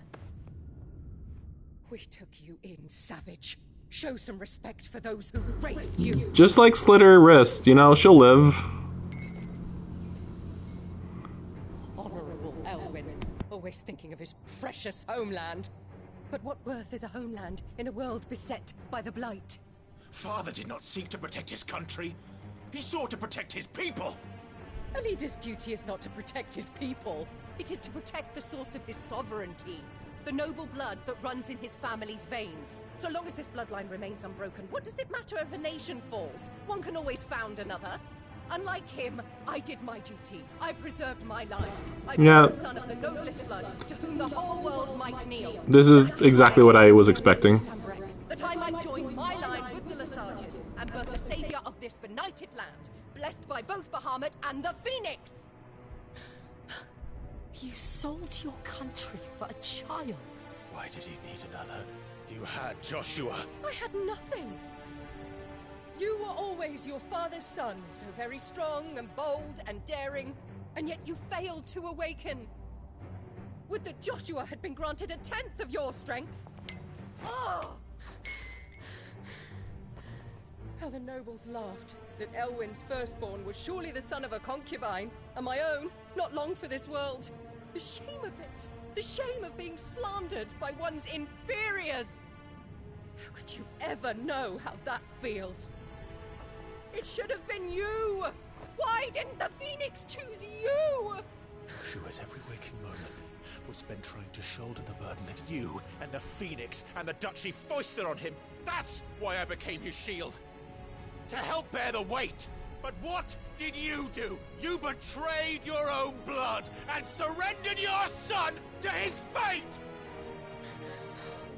Joshua, my darling boy. I never meant to hurt him. The soldiers' orders were clear. He was to be spared. Why did you survive when the only one I truly cared for died? What? Have you not looked out of the window? I'm just imagining Phoenix shows up, and then he's... Oh! Oh, we're gonna die now! And then the Phoenix just shows up. Just perfect, theatrical timing. Yeah, like I was saying. And we'll see what happens from here.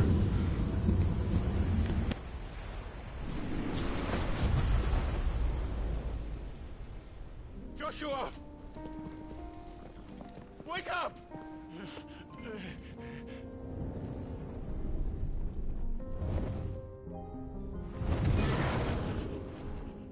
I am a shield of Rosaria.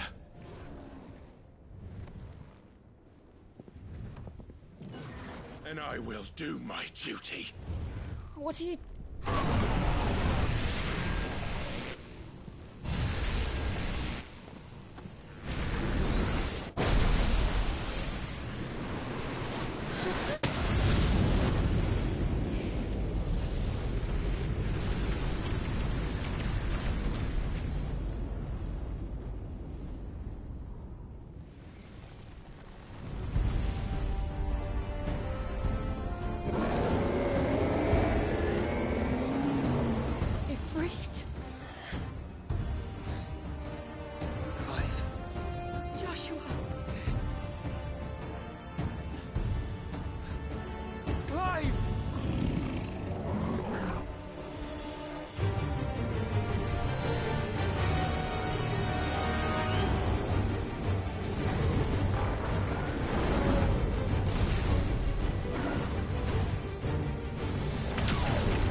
Yeah, it turns into a flower, of course, for some reason. Maybe the Emperor combined himself with the Mother Crystal, maybe. Not that that makes any sense.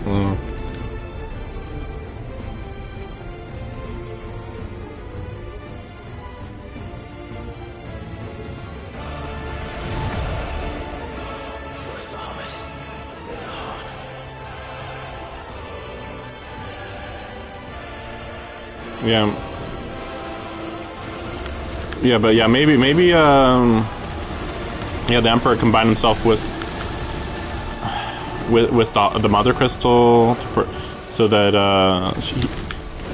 he'd be safe from Bahamut. I don't know quite what the logic on that would be, but I could see it. Oh crap. But I feel like it's a little weird. Oh, okay, this is a cool arena. I'll give it credit. That's pretty good. Pretty good arena there. Damn it.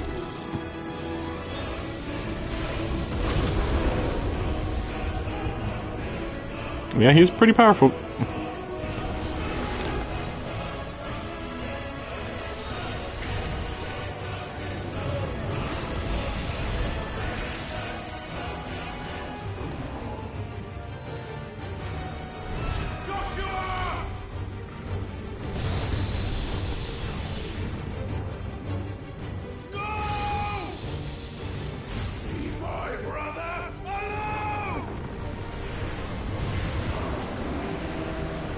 Yeah, we had one more talent to learn. Okay. I learned Godzilla breath, I guess.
Yeah, that's a pretty good fight.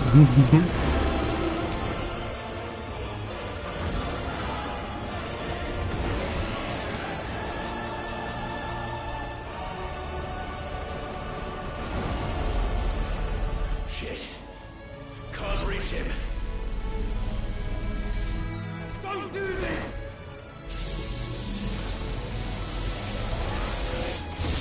No! Brother!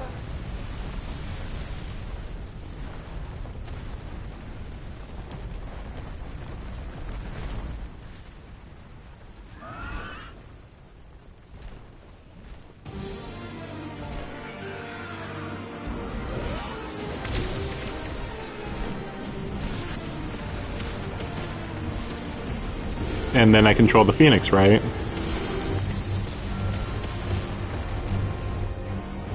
I'll come back for you.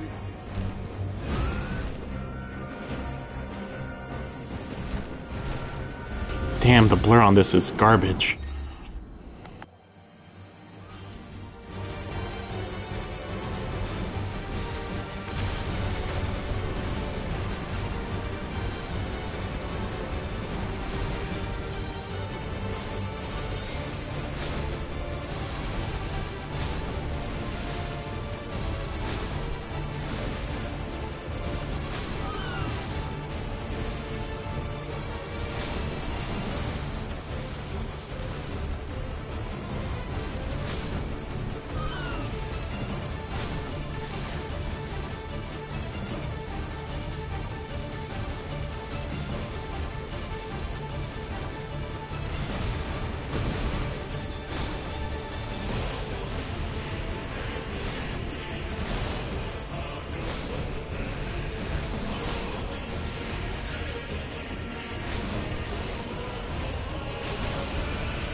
Go to space! Do your space laser! And we'll see. Not that that would, like, be way more powerful or anything. I still think this is a little bit of a, like, not generic, just kind of like, you know, what's going on here kind of thing? Like, just like it keeps going on, and it's like, you know, what's the... We don't know the motivation. Where's my motivation, you know? Other than, oh, Bahamut's going crazy, yeah, kill him. Just kind of a weird motivation, that's all I'm saying.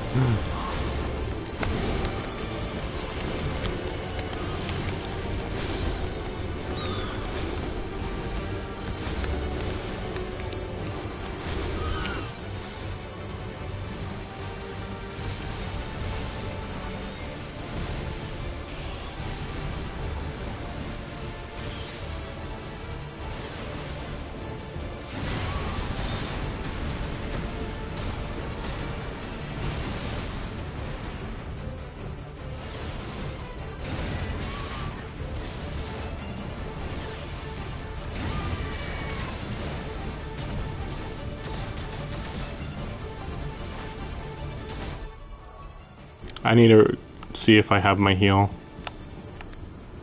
Okay. Oh, okay. So, yeah, it was just behind my camera, of course.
Thank the Founder!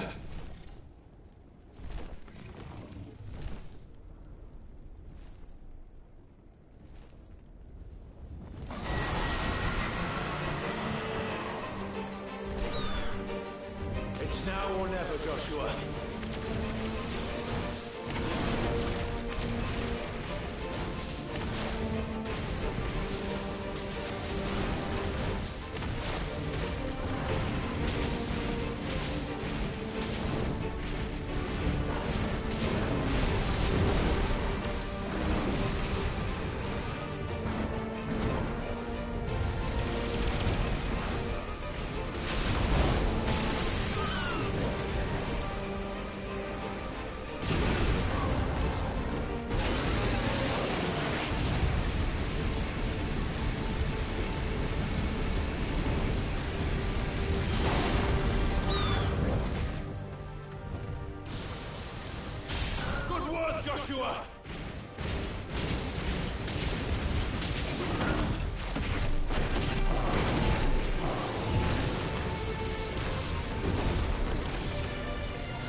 turn!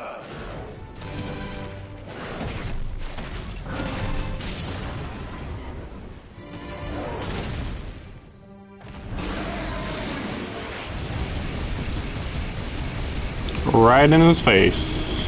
Again, like, it's like, yes, this is epic, but like, it's way more tragic than anything else, because it's like, why is this happening? We don't know. Wow, that was really low damage. What the heck happened there? Maybe I'm coming up on a cutscene part, where it's like, oh, you were down to 10% health left. No, I guess not. Oh, well, okay, maybe. Yeah, I think they wanted me to do this, because I can't think of a good reason why I didn't finish him right there. Like, didn't seem like there was nearly that much HP left that he should have survived that.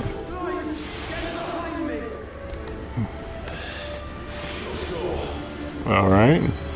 I mean, probably could have tried to use a laser blast, but alright. Yeah. So, yeah, cutscene. That's why.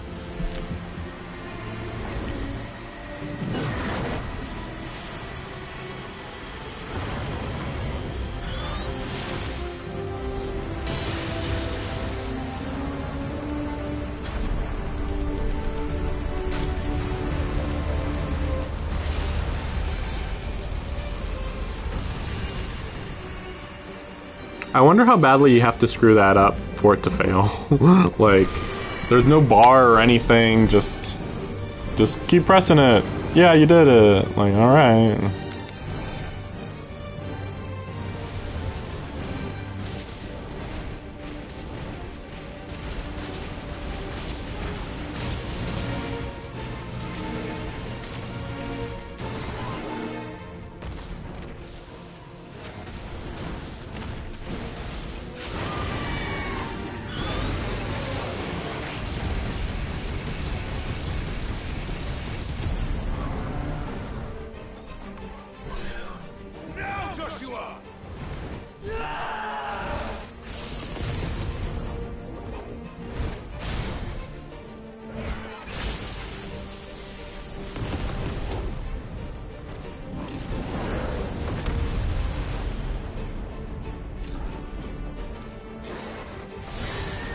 Yeah, the only problem with this fight is that there's way too much zoom in. Like, sorry man, I can't see shit.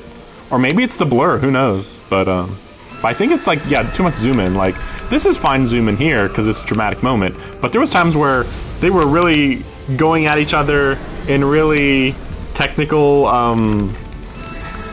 choreography. And like, I couldn't see the choreography because half of the time they were just all mixed in together. So it's like, okay, well, I'm sure that looked really cool if you could actually see it. This feels like it's gonna need a PC version that, like, fixes the bizarreness. Yeah, we did it! We tragically beat a guy who probably was being mind-controlled or something. Yeah, we did it!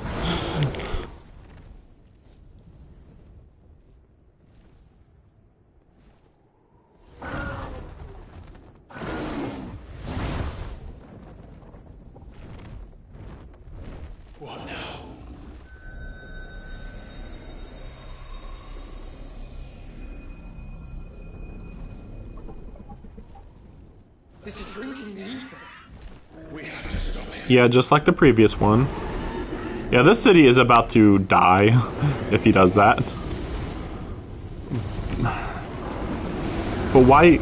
Okay, maybe he's controlling the crystal? I don't know. I mean, some parts of it seemed like he was controlling it, but it just seemed weird. I don't know. And also, really, we're not done with this fight. It just feels like this is way too long, you know? Yeah, no shit. You know, even if he was half as strong as Titan after drinking the ether, you know.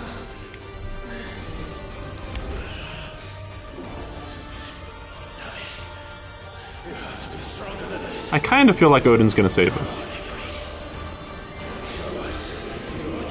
What's that supposed to mean? Maybe he's gonna transform into a different one, or no, or they can combine? I don't know. I feel like he should be able to turn into a different icon. Or they're just They're just combining. Okay. We won't question how this works. Alright. Oh yeah, that picture that we saw in the underground. Like, what if all the icons combined, then that's what he was. Yeah.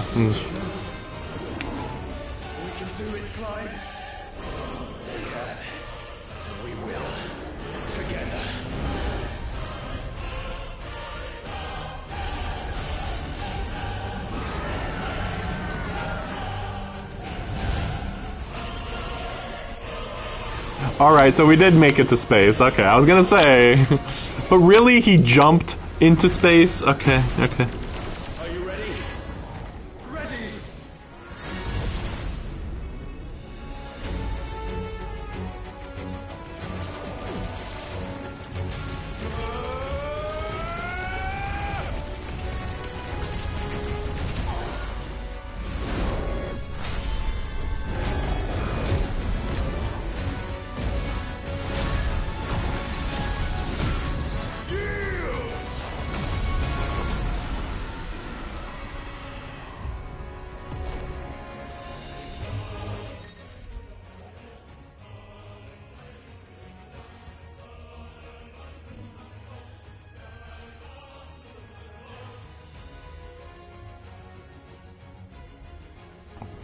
Alright.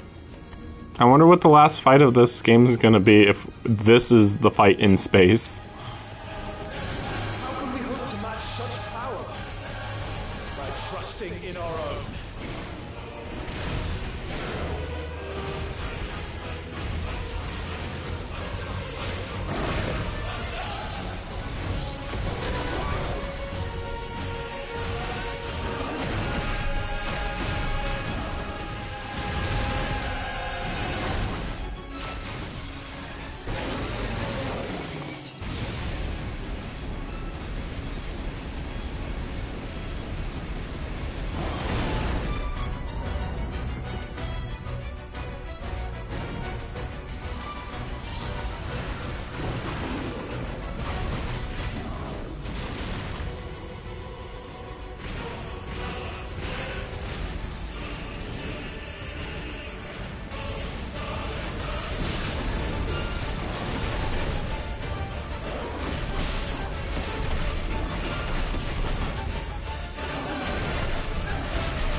Yeah, I messed up. I keep messing up the triangle special.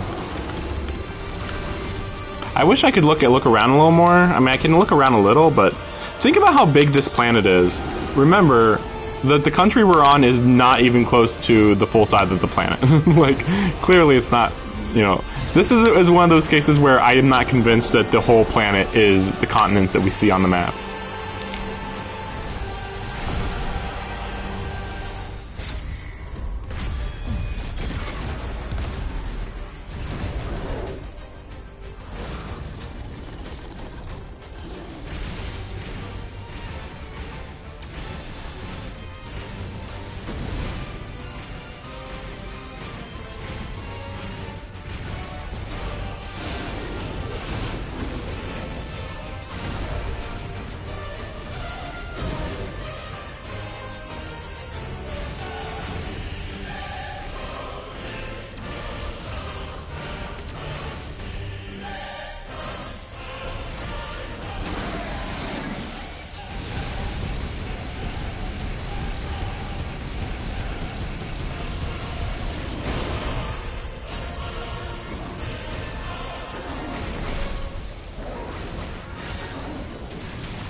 Really screwing up that one. Really badly.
Man, I'm really screwing it up, but honestly, this is just kind of a weirdly awkward fight, so whatever.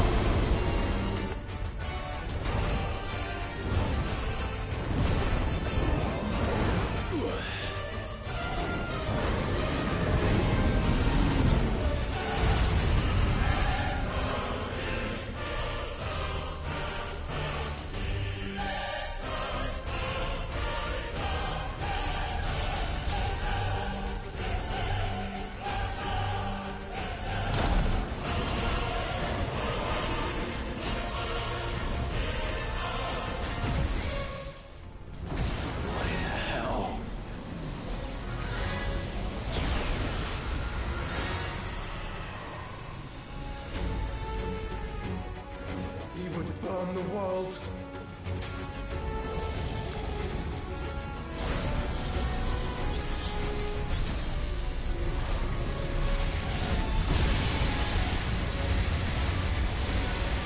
Not today.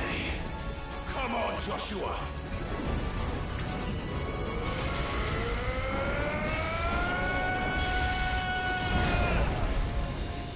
This ends now.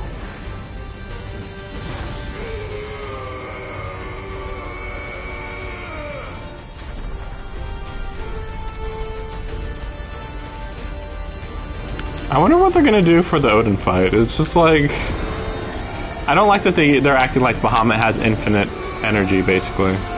Like everything that we've seen until this moment has been like, oh yeah, he's taking 0 damage. It's like, what, really? Not very believable. Though to be fair, we're taking like 0 damage too, but we are we are like canonically dodging almost everything.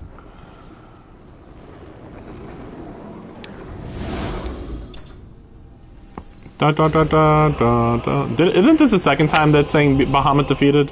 Or am I remembering wrong? Pretty sure I saw this before. Deja vu.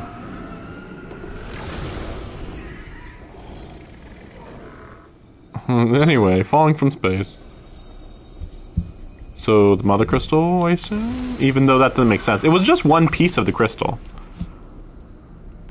But I think they're treating it like it's the mother crystal. It was just a random crystal there. Oh, his head's pretty damaged, huh? Well, we're in space, so like, how's that gonna work? I don't know. I mean, I'd be surprised if he doesn't turn to, turn to stone, over use of ether. But we'll see. Like, we know weirdly little about what the heck was even this whole fight was for. Like, what was it? What was going on? I don't know. Ooh, cool fight, pretty lights. Like, can I please get some indication of what the heck was happening? Oh, okay, I guess he came right back to this spot now, I guess? Oh, yeah, he did, okay. Yeah, I was like... Yeah, you didn't show him come back.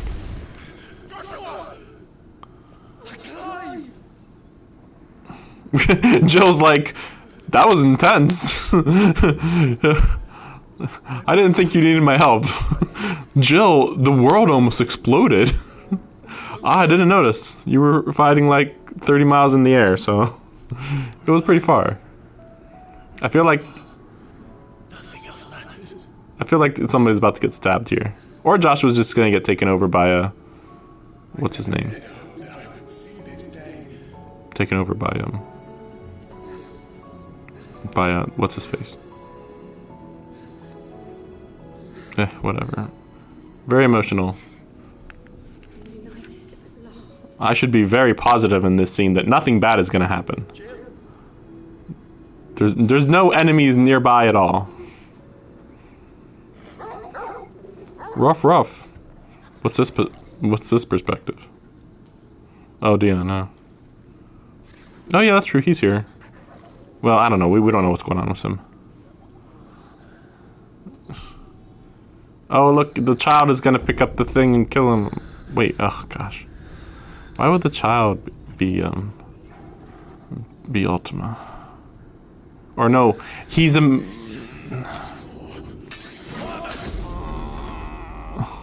Or maybe it's like an illusion? I don't know.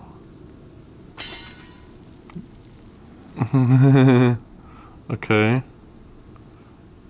Uh-huh. Okay. Can't wait to find out what's going on here.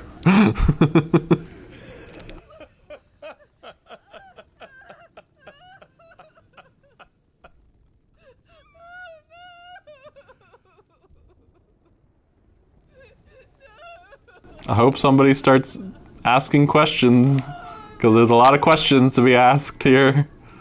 A lot of questions. He's like, thank you, son. It is done. The demon that would tear our house apart is no more. Father.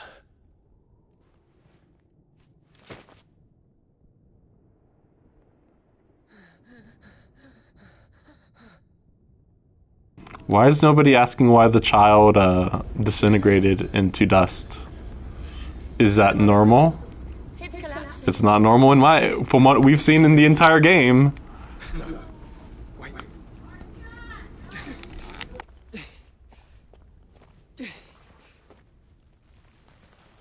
Hurry, take his Bahamut power.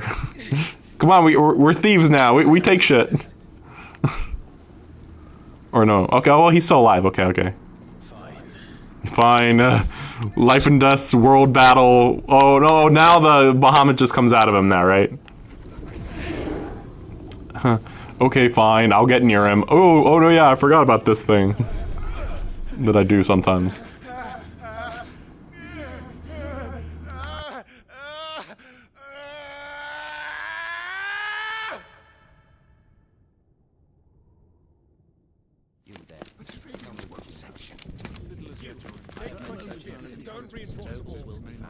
Okay, there's the Emperor. I was gonna say, like, it's kind of weird that the Emperor is not around. I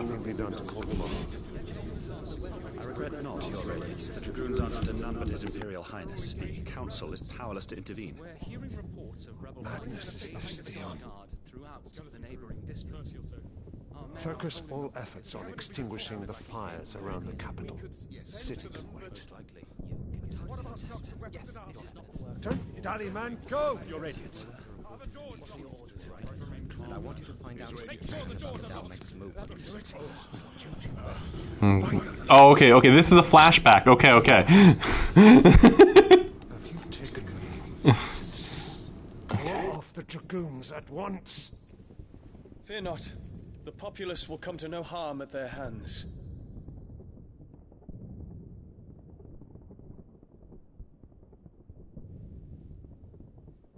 I am here to save you, Father.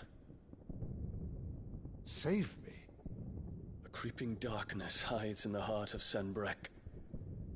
It stems from your wife, the traitorous Annabella.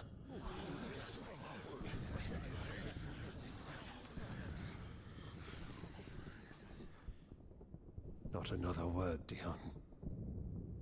Father, though you may not see it, the darkness has taken hold of you. It has made you forget yourself. But I bid you remember, there was a time when you ruled not with cruelty, but with compassion. Why now do you turn your back on your people? Why now do you seek to stoke the fires of war? You too have borne witness to this change, Your Eminences. And you know, as well as I, who is responsible for it. A puppet now sits upon the throne, but cut his strings, and the Master loses her power! What? Dion, you bear steel before your Emperor? Guards! Take him!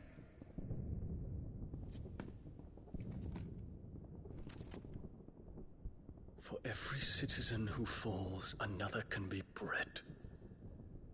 For every home that burns, another can be built. Those were your words.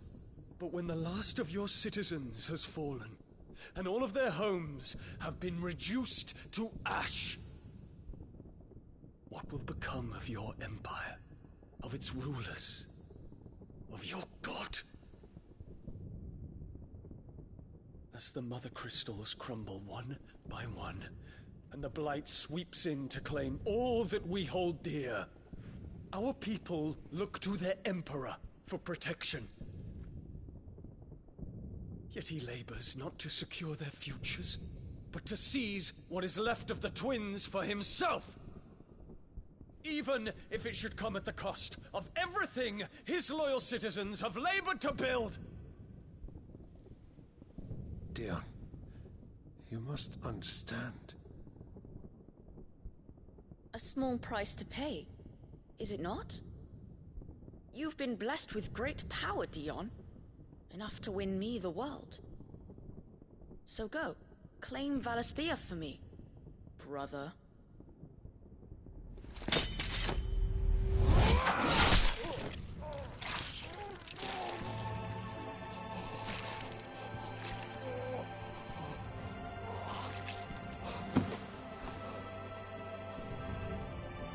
I mean, this is not far off of what I expected, I guess.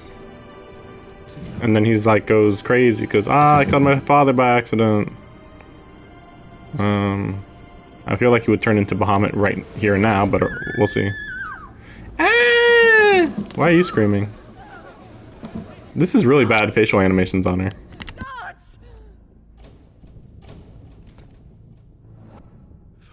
Poor father. How he doted on his children. That he would die to protect me was plain. It was but a matter of when. You planned this? You did well to endure so long. But you broke in the end, as I knew you would. And now Muthos approaches. Put him to the proof. I would see if he breaks.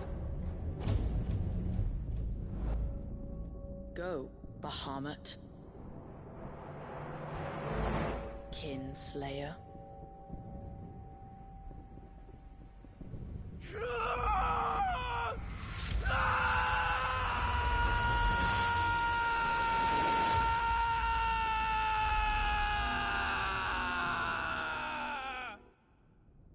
So is this supposed to imply that Ultima can control dominance? I guess? Because, like, it's just like, I mean, I said it was mind control before. It's a long story.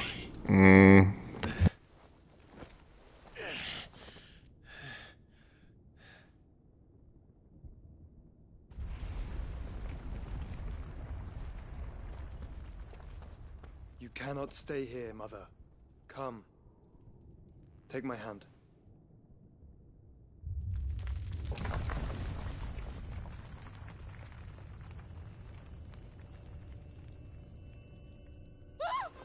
Get away from me!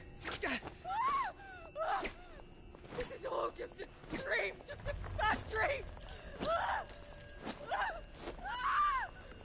You'd will not take me, Shadow! You will not take me!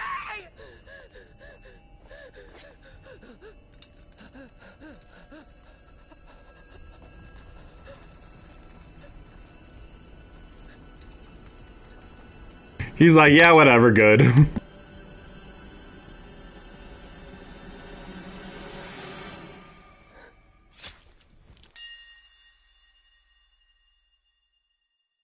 I'd just like to mention that he can heal her, but we'll see what happens here. Or maybe the rock crushes her then, maybe. It'd be funny if he doesn't even try to heal her. Oh, darn it. Oh, I forgot. Whatever, good riddance.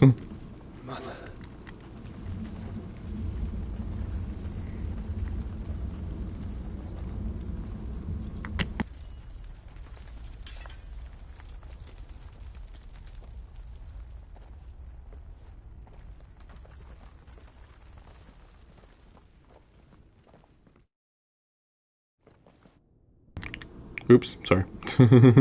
Wrong button. And then it disintegrates. Well, okay, yeah, there it is. What? Really? He's just casually transforming? Well, I guess he did have to transform in order to get out of there, I guess. If it is consciousness that weaves your wills together, consciousness that blurs the boundary between your own will and that of others, then we shall set you apart once more. The ties that bind you shall be severed, and humanity return to its proper place. Basically, he's saying, if I kill your friends, then I'll break your will to fight back against me. Primogenesis. Primogenesis? Genesis is like the beginning. Primo? First Genesis? My first Genesis? My regenesis. Regenesis makes sense.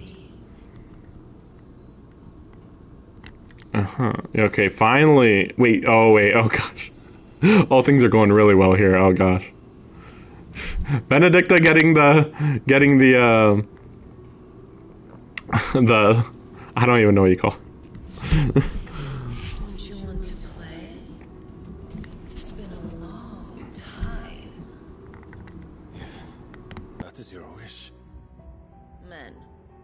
Yours, meek as all the others.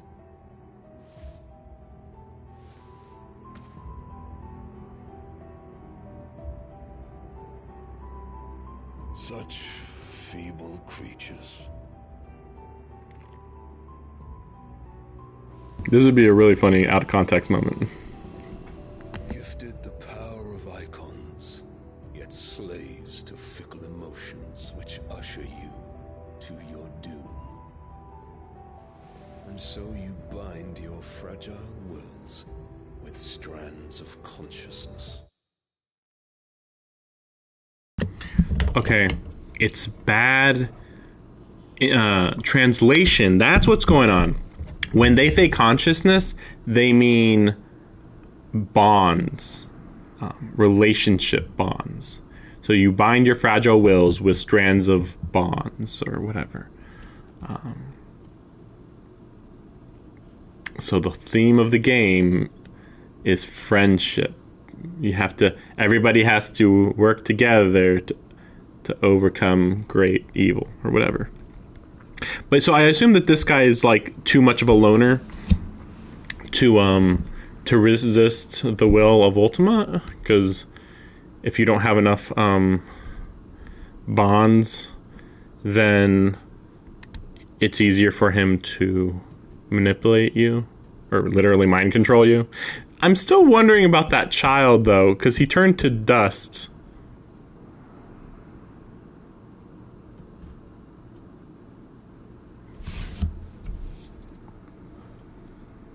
My guess is he was never real.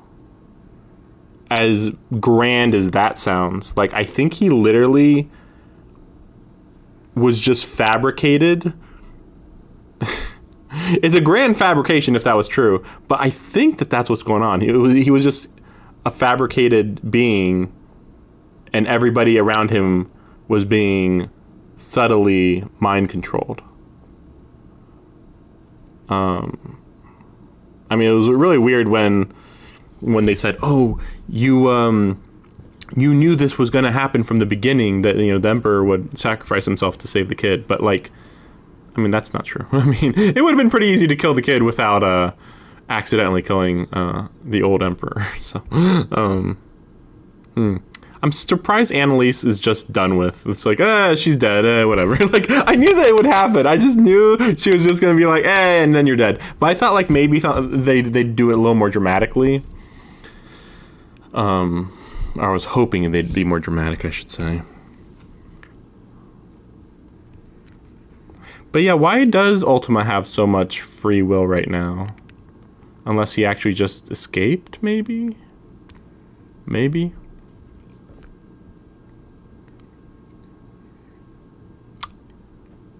And Clive had just died the 5 years previously when he met Ultima. Clive had just died, so that had weakened his will.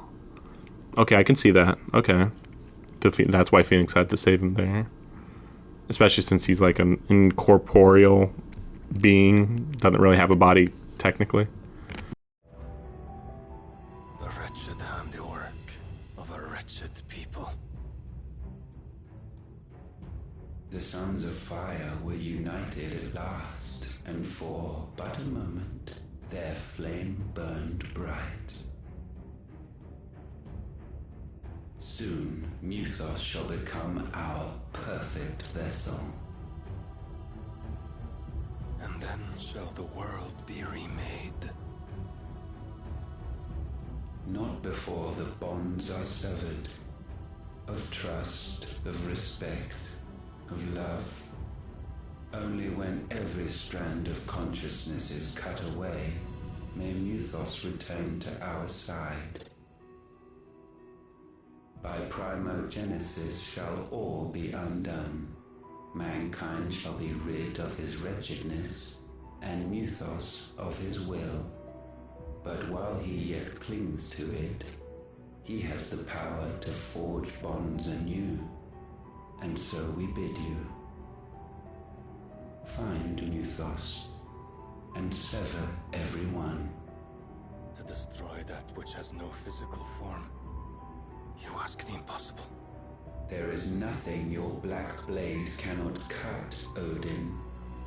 We shall unite with Muthos, and bring forth a new world. So long as our vessel remains unclaimed by humanity. It shall be done, Master. My will is yours.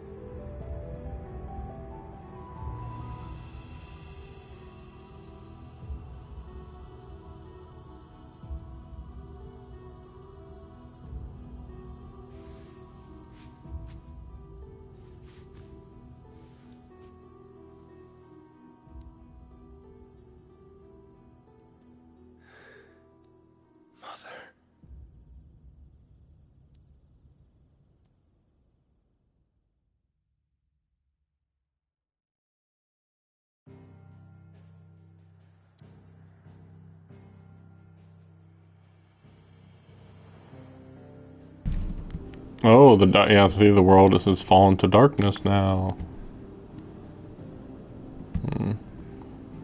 I'm still wondering if we're gonna go to this city. Are they really just gonna screw us over like that? We'll see. So wait, really? Are we really gonna have a time? Like, are you really gonna have Odin come over here and kill a whole bunch of people? And then we're going to do another time skip after his hideaway got attacked again? We'll see. We'll see.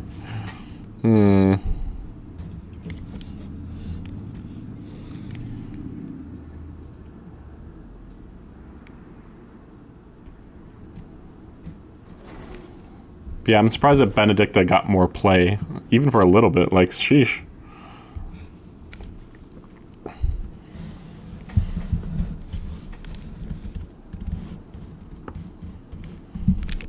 See, if Shiva dies, then Ah, the depression.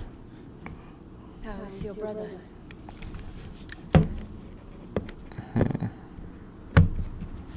Asleep since I returned from the Dominion. Taya says he should be back on his feet soon enough. For a while, at least. She discovered something on his chest. A swelling, circled in stone. The curse.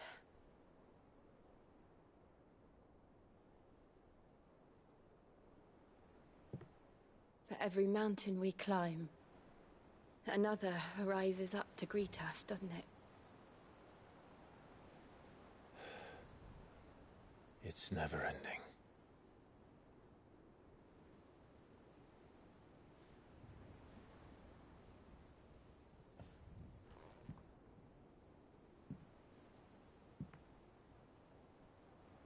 Even the sky seems to have grown tired of it all.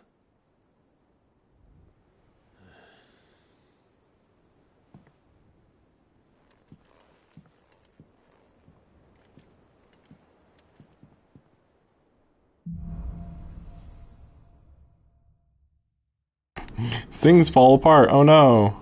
Yeah, I get it. I have vomit now. If I disturb Joshua while he rests, I might as well see what Otter has to say. Oh yeah, I haven't done this. What are these supposed to be? Or this for later? Maybe it's for later, when everybody's dead. Remember when everybody was alive? Good times. Oh gosh. Word out, Twinside, is that there's a little left of the capital. What about you? Managed to escape? Reports from our brothers and sisters afield are all the same. These cursed skies cast not only a pall over the land, but over the hearts of our people. Already heavy from the fall of Dominion and destruction of the storm's final mother crystal.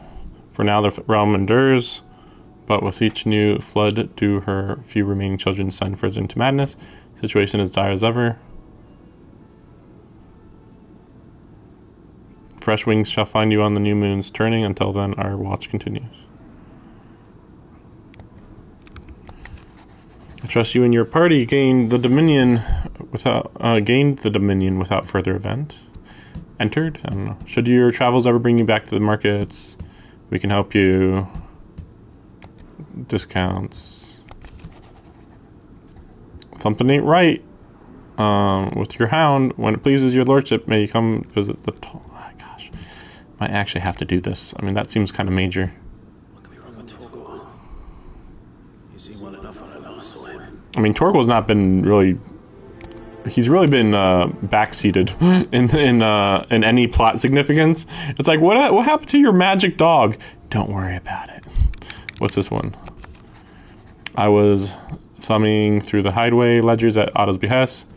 May have come upon something. No. Like what? That's nothing. You have to make me slightly interested, man. I trust you will forgive me for putting you and your dear uncle to the test. Oh yeah, we never heard back from his uncle. Or I mean, maybe we heard back, but we didn't see him again. I am confident that a man of your position can understand the importance of trust. I trust you. We're friends. What the heck? I apologize for what happened at Rosalis. I fear what might have been not you. What might have been had not you, Gab, Torgal, fought so fiercely. You were there when I needed you most. Seeing the city I had once come to know as my family reduced to flames made me sad. We must focus on here and now. Memories will be waiting for us through this. Alright. Yeah, I mean, I haven't looked at it in a while. Oops.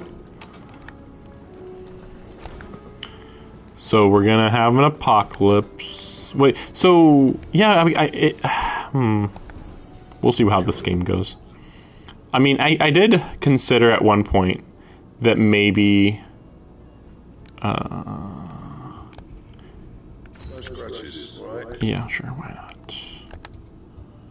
I did consider at one point that maybe I would destroy all the crystals and then the final time skip would happen. but it just like would be like, wait, what would the what would the final part of the game be then? The aliens show up. Maybe. I was watching somebody else play this game a little, and they believed that Ultima is the ancient civilization of the Fallen. And yes, that makes sense, but I don't believe it, really. I mean, the Fallen clearly had to have fallen due to another force. I don't get the feeling that they actually killed themselves, or self-destructed themselves. I mean, I feel like there'd be a little more indication of that if that was the case. Betrayal. Yeah, that's the one.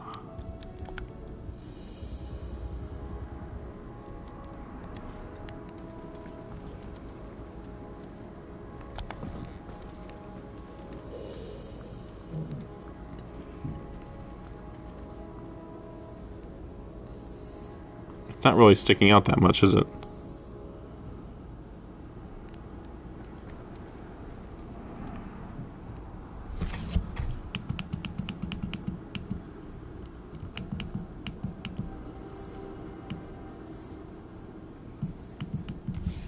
I still like it just fine, but I wish it was a little louder.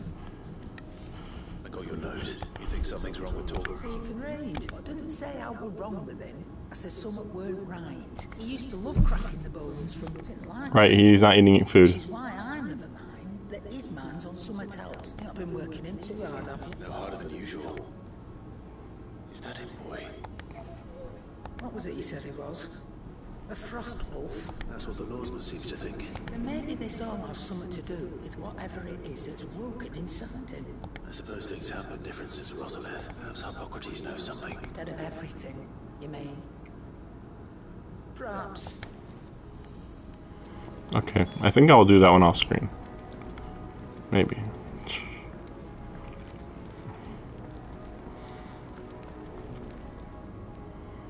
I wonder how Ultima does anything he does. Like, he darkened the skies. How? I don't know. Magic. He can do random bullshit magic. Oh yeah, so I was gonna say, so it's a little bit interesting because what Ultima is what's always been in Final Fantasy, which is the hidden evil. Most, if not all, Final Fantasies have a unknown hidden evil in the game. However, almost every single one doesn't reveal that there's a hidden evil until the last 3% of the game, 5% of the game.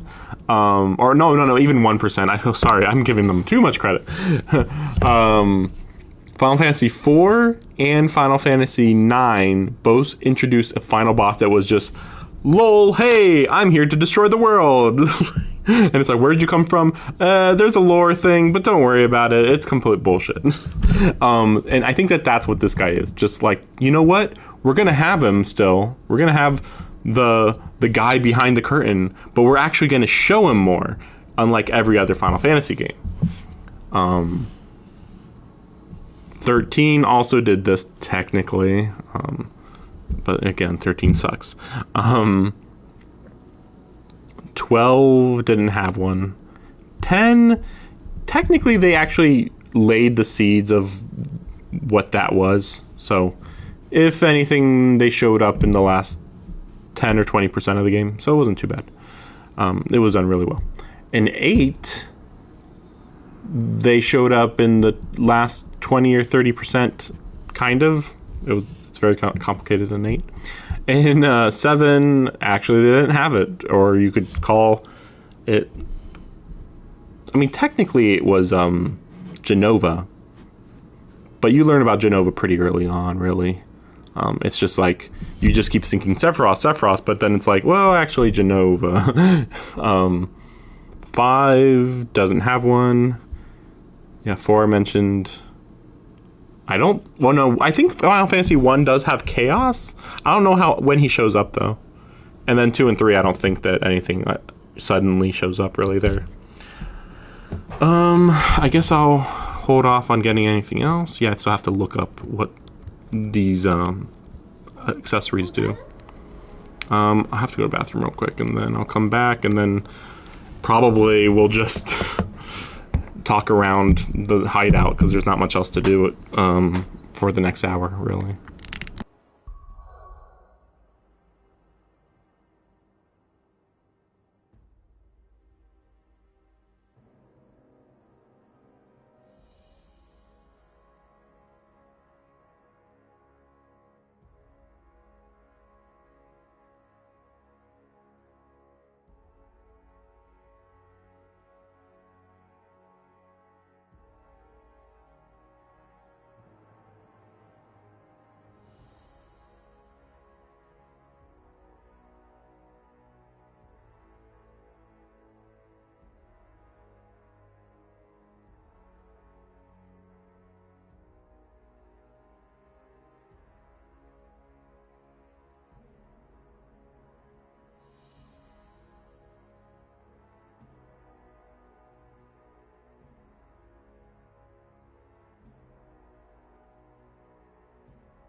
I'm surprised that the sword is green. I just realized. The new sword I got. Maybe it just looked greenish. It is one of the best designs, though, and best of all, it actually fits correctly into my into my holster or whatever. Because it's really silly how many weapons I had here that were like curved swords that were just barely bigger than like a rapier or something.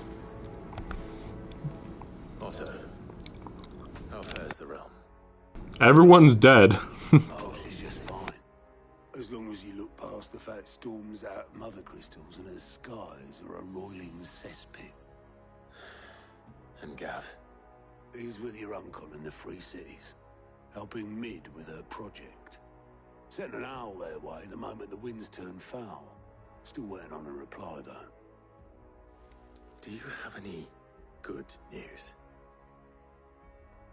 Well, that depends on your definition of good. All right, fine. What do you suggest we do? Oh, no, I'm just a messenger. I leave the scheming to those more suited to the task. Could be that Lady Vivian and Old Tomes have their own thoughts on the current state of things. Could be that they don't. It certainly can't hurt to ask.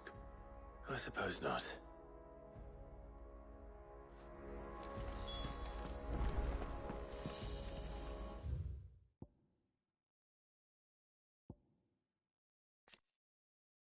It occurred to me that I didn't know who Vivian was. And my cat's being annoying. But I'm like, wait a second, who is she? Where's she from? How do we meet? Okay, scholar strategist who makes her home in the hideaway.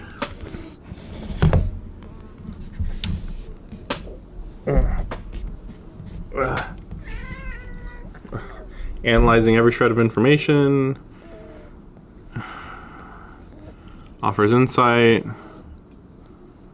9 tales of which she herself is fond, was gifted by her fellow scholars in recognition of her ability to speak at length on almost any subject. I don't understand what that means. I assume this is a Japanese thing about the 9 tales. I've heard of the 9 tales legend a little, but not, like, in detail.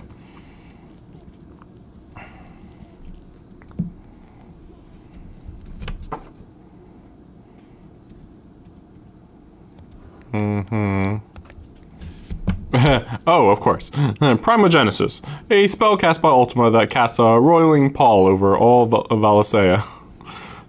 Thanks. Yeah. You really helped. How is it that every one of your little excursions presages some inexplicable catastrophe? Not that you are to blame for the Dominion's fate. No one could have predicted the actions of the Crown Prince. I'm sorry I couldn't save your home. My countrymen are stronger than you think. See, I didn't know what city she was from. Is this supposed to be the reveal that this is where she's from? Or maybe I just didn't notice when they were mentioning and they said something about her coming from there. Maybe. I just don't remember. A few toppled clock towers won't break their spirits. They'll be back on their feet in no time. I hope so. Look at us. Bluer than a pair of bog crabs. Tempting though it may be, sulking will not help us find a solution to this mess. You believe there's one to be found? I don't know. But I am certain we're more likely to find it if we first examine the facts.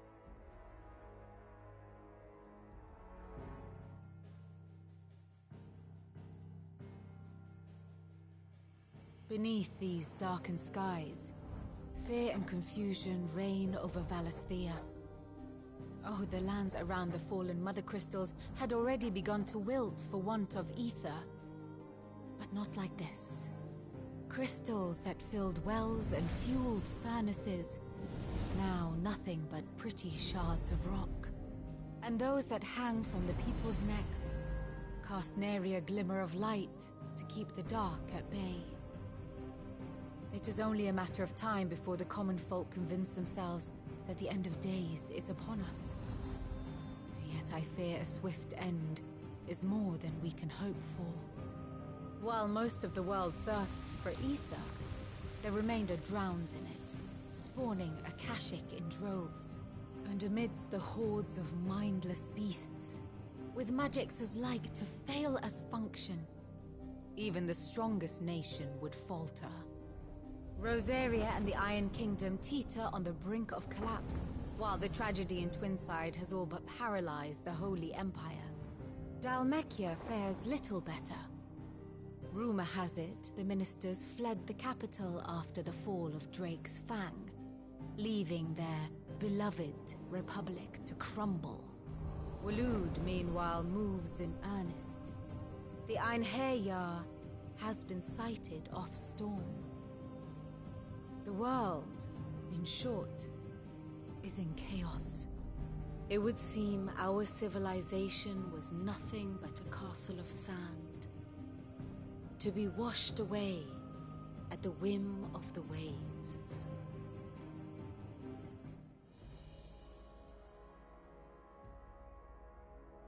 A castle of sand.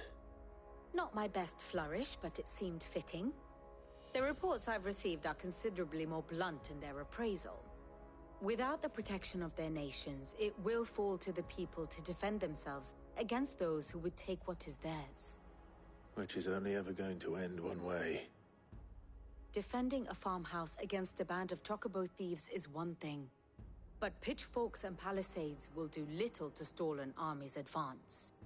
Should the King of Waloed deign to invade, there would be none to stop him. None but us.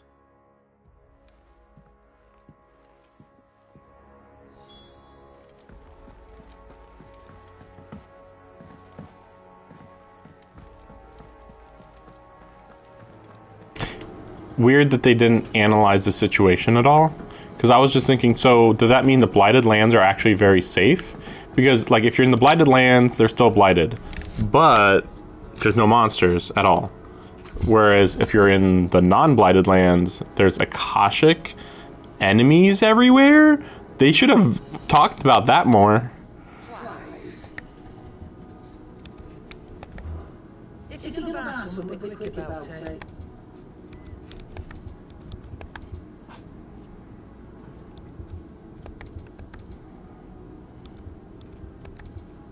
Is that all?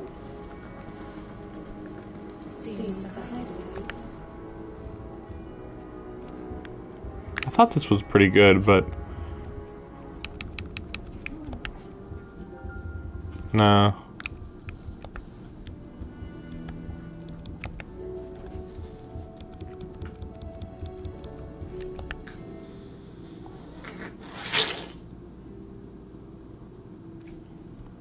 Cat.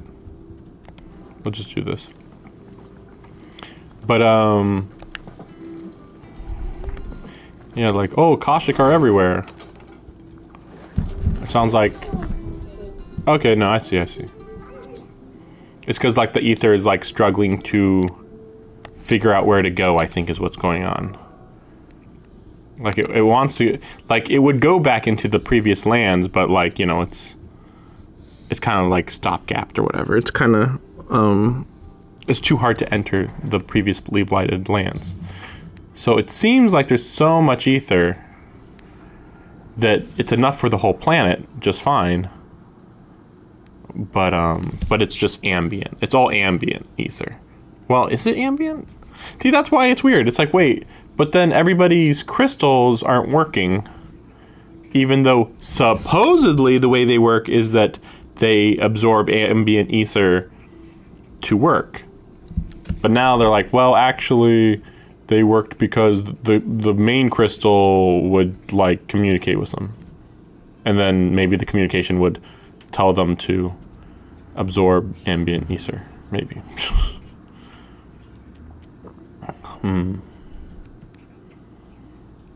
But yeah, like, so it's more like the land has to, like, settle before it gets better. But yeah, you would think Clive would mention this. Like, Clive's like, nope, everything's going exactly as planned. It's like, really? Can you explain how? But I guess he did say, well, things would get worse before they got better, maybe. Let me guess. You're here about the skies. Is there anything you don't know, Lawsman? It doesn't take a court astrologer to augur the That, I believe, is a question the Fallen might be better placed to answer than I. And on the 6th day did the gods tear the sun from the firmament, visiting darkness upon their prideful sons and daughters. But I dare say you remember your childhood lessons on the sins of Zemeckis only too well. You think they're connected? That Ultima was one of the gods responsible? Well, He has certainly exhibited powers that we mortals would associate with the divine. There is nothing divine about him. But he wouldn't be the first god of whom that could be said, now would he? Yet for all the fairy tales that tell of the sins, there is almost nothing in the way of actual historical accounts. Had I the Journal of Moss the Chronicler, I may have been able to tell you more, but alas, I fear all remaining copies have been lost to time. You will forgive me, I hope? Certainly not. Because there is nothing to forgive. Even without this journal, you've provided us ample wisdom. Perhaps Otto will be more inclined to share his thoughts when he hears what the others had to say. Lawsman, I need to ask you about Torgal. He isn't ill, is he? I don't think so. But according to Lady Karen, he seems to have lost his appetite. She says he's hardly been touching his bones of late, and she believes it may have something to do with what happened at Rosalith Castle. I rather think she might be right. All Canids are instinctively inclined to crack open bones for the rich marrow that resides within, and I see no reason why a Frostwolf should be any different. Accordingly, I suspect it is not a lack of appetite that afflicts Torgal, but a surfeit of it. If we assume that his newfound magics require additional nourishment to sustain, it may well be that the bones Lady Karen is accustomed to providing are no longer sufficient. Frostwolves, after all, habitually prey upon far larger animals, whose bones may yield altogether different nutrients. As to where one might find a suitable substitute, some antelopes that graze the meadows of eastern Rosaria have been known to grow to a size more than double that of their lesser cousins. I don't recall ever seeing any that large. And little wonder. The oldest and largest such creatures rarely leave the safety of the highlands, for the last elder antelope sighting I recall hearing about took place near Cressida, and that was long before the village was abandoned. Even so, it seems like a good place to start. Good hunting.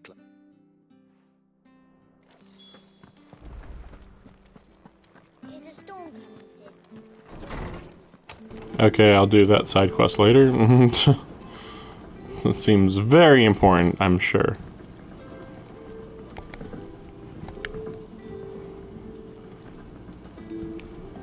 So we have Dion and we have Joshua here. My prediction is that we will have some sort of talk with Joshua, and then Joshua will die, and then we will resist Ultima, and then the time skip happens. Though, as for will load, I don't know. I mean, I've mentioned a whole bunch of stuff. Like, yeah, a lot can happen, and the name of this chapter is very ominous. Oh yeah, right. Abilities. Bahamut. Okay, so let's see what we got here.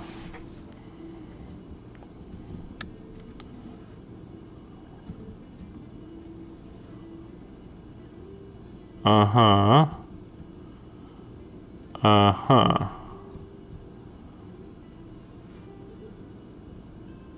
It's not that great. Oh yeah, okay. Hold down circle. There's a casting gauge. Yep, I see it.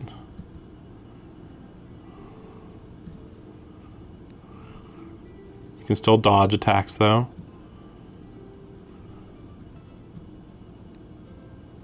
Taking damage at all cancels a spell. Mastery increases Mega Flare level to 4. Yeah. Oh, wait. Ooh, I have just barely enough to do Flames of Rebirth, but let's see what this is. Giga Flare. I mean, I think I kind of don't care about the Phoenix abilities now. It seems pretty useful. Okay, so then you have Satellite. Multiple light aspected familiars. Oopsie daisy.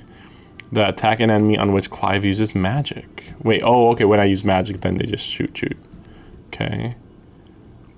No. Not doing that one. It looks awful. Yeah.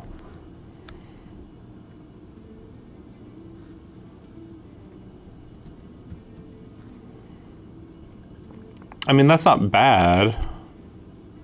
Yeah, obviously increased number of orbs.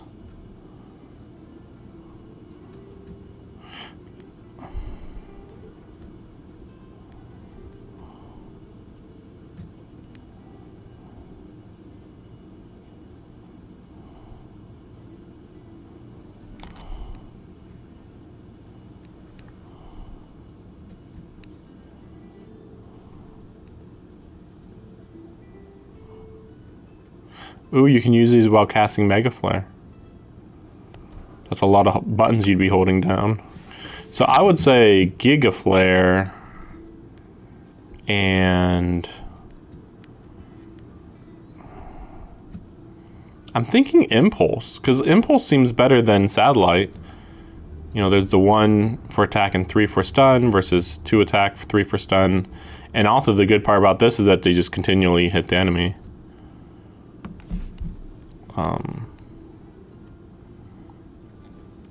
Yeah, I think I'd prefer this one. Oh yeah. I wouldn't be surprised if we get an upgrade to Phoenix, but I don't know. It's too vague. Oh yeah, that's right. And then on top of that, yeah. So what would I move? Oh yeah, that's right. So I was thinking.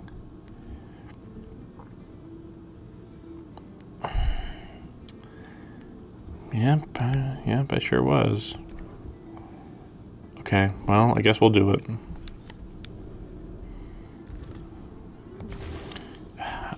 It's really annoying every time I do this. Oh, this tells me what I previously had. I was gonna say, like, that was annoying that I didn't know exactly what I had before.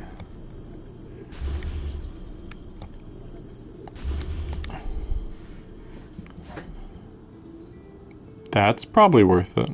Oh, okay, well, that's the question.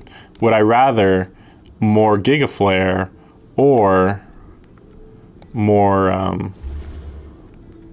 Judgment Bolt? Because they both cost pretty much the same. Yeah.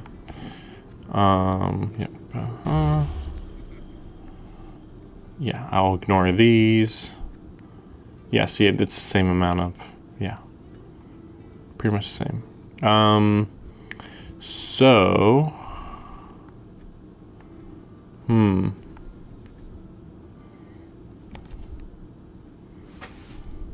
This is really good, though.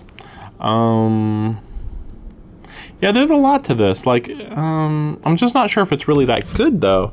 It's kind of a caster. It's kind of a mage. Because, like, you hold down to use that. You can just use a fire breath, but, like, this does not seem very good. Like, hope I don't get attacked when I'm doing that. And then this is okay. And this is not that great. It's interesting. Don't get me wrong. Like, I do feel like there's definitely something crazy going on here a little bit. But maybe I am... You know what? I probably am not giving that one enough credit.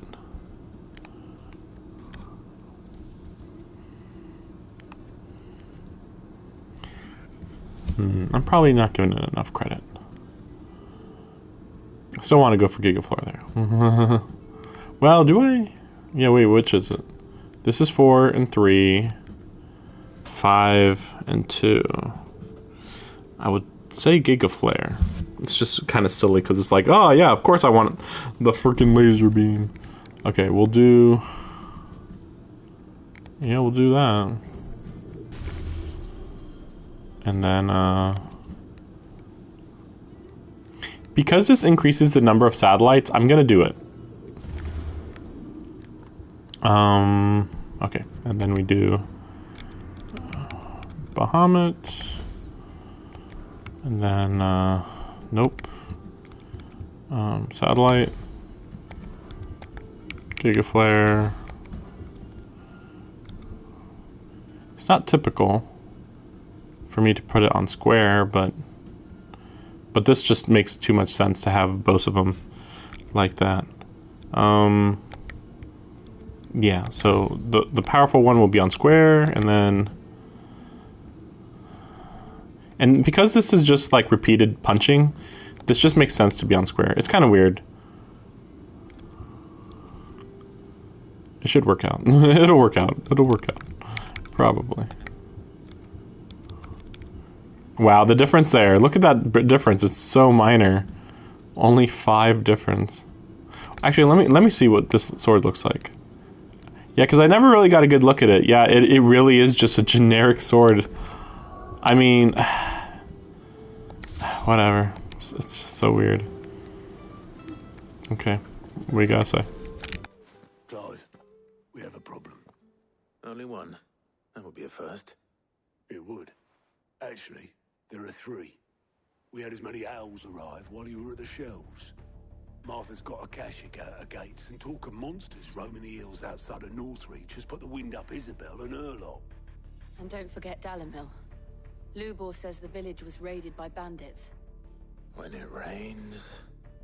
It fucking pours. The curse breakers are spread thin, taking stock of the damage in the Dominion. And even if I could get word to all of them, I doubt they'd get here in time to make any real difference. Which means... there's only 2 people who can. Jill and I.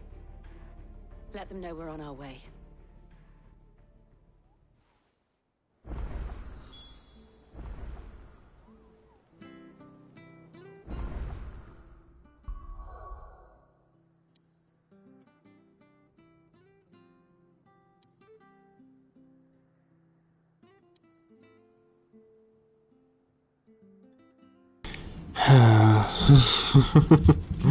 Okay, well, at least we're not doing stuff in the hideaway, but I'm just thinking, I guess I have time to do one of these. What was this issue?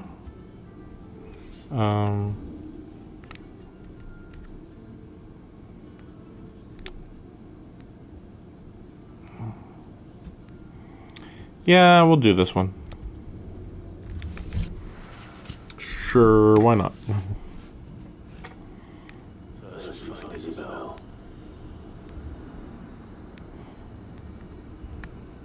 Yeah, wow, this really looks like the Final Fantasy VI clouds. Which is definitely appropriate since it's supposed to pretty much be the end of days. There's really gonna be ghosts. Oh, ghosts? Well, walls don't stop ghosts. Yep. Hole of Oriflamme under a flood?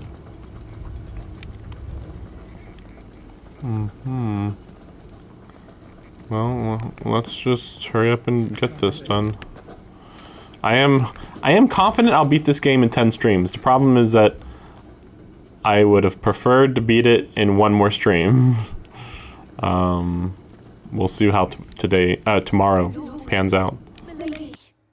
We received the dame's message. There have been sightings of strange creatures, I understand. With the blue eyes. Yes. Like a Akashic, but different.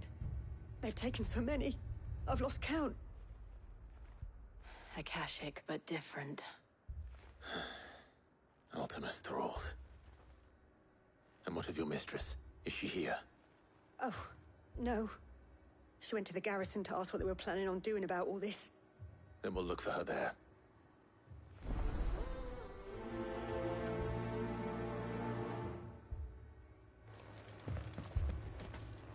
More arrived from the capital this morning.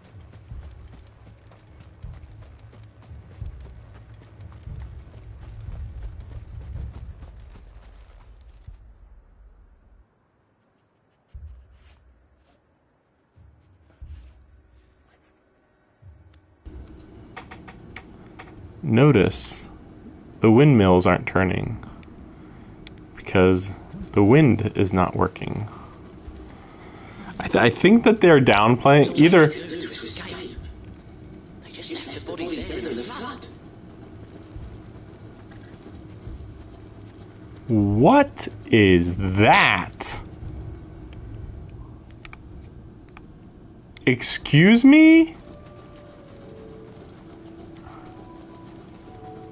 I need to look at that. Hopefully I can get like a decent look at it. It couldn't have been there the whole time. I mean, I wasn't around here very long, but I feel like I would have noticed if there was something that crazy.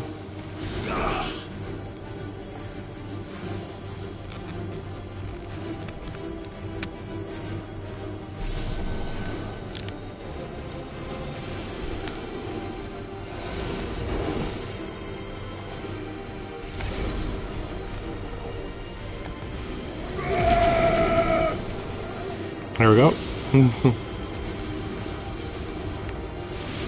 Yeah, they're not very... Yeah, just imagine if that got to level 4, huh? Sheesh.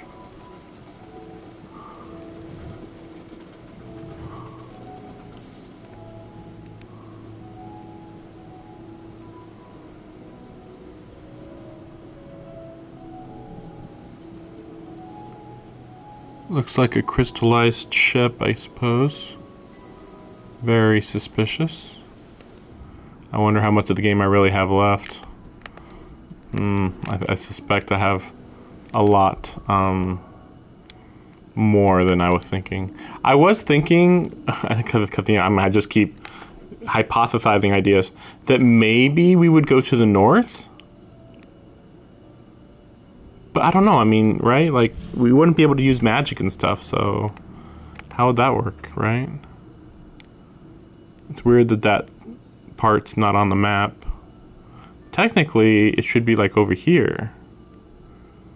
But yeah, it'd be interesting if we went to Blighted Lands, because again, like, I know Blighted Lands are supposed to just be kind of dead, but I wonder. Well, we still have a airship to get at some point, so we'll see if that's gonna be a thing that happens. I still can't believe how long it takes to charge up Mega Flare. But I do like that they make it like a spammable ability, because it's like, yeah, no shit. Every time we saw Bahamut, he was just spamming Mega Flare. It's like, I thought that's supposed to be his big finisher, and the answer is apparently no. Also, I saw that Zeta flare that he shot off. That was pretty funny. Donald Duck's apprentice.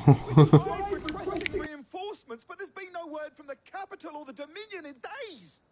What more would you have us do? I would have you do your duty. Those at the Vale look to me for protection. And protect them I shall, because they are my charges and that is my duty. In case you have forgotten, the people of this town are your charges. But more than that, they are your people. Your sisters, your brothers, your lovers. So you have a choice. Lay down your sword and watch as they are slaughtered, or take it up and do what is right. She speaks the truth, you know. This here, it's all we have. It's all that's left. What we have left is our lives. Do you really want us to lose them as well? Not if we don't have to. Look, there's a cask under the captain's bunk. Let's talk about this over a drink, eh? I'm listening. I'll have a word with him.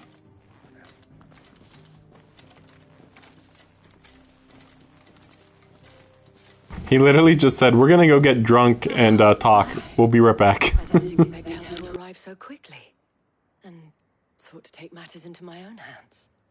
It was a noble effort, but I thought you might still need some support. I'd like you to consider my needs. What we need to consider is where the creatures came from.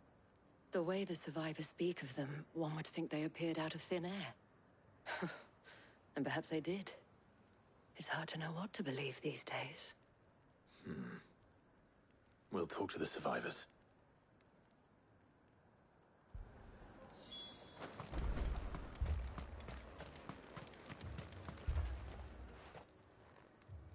You're a pikeman, yes? I've got family in Moor. I heard the flood was spreading, so I went to see if they were all right. And a pack of them glowing things found me in the meadow.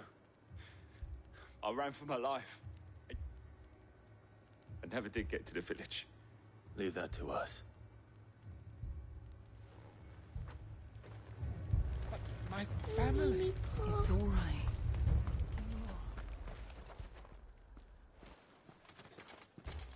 Did you see the creatures that attacked you? Creatures?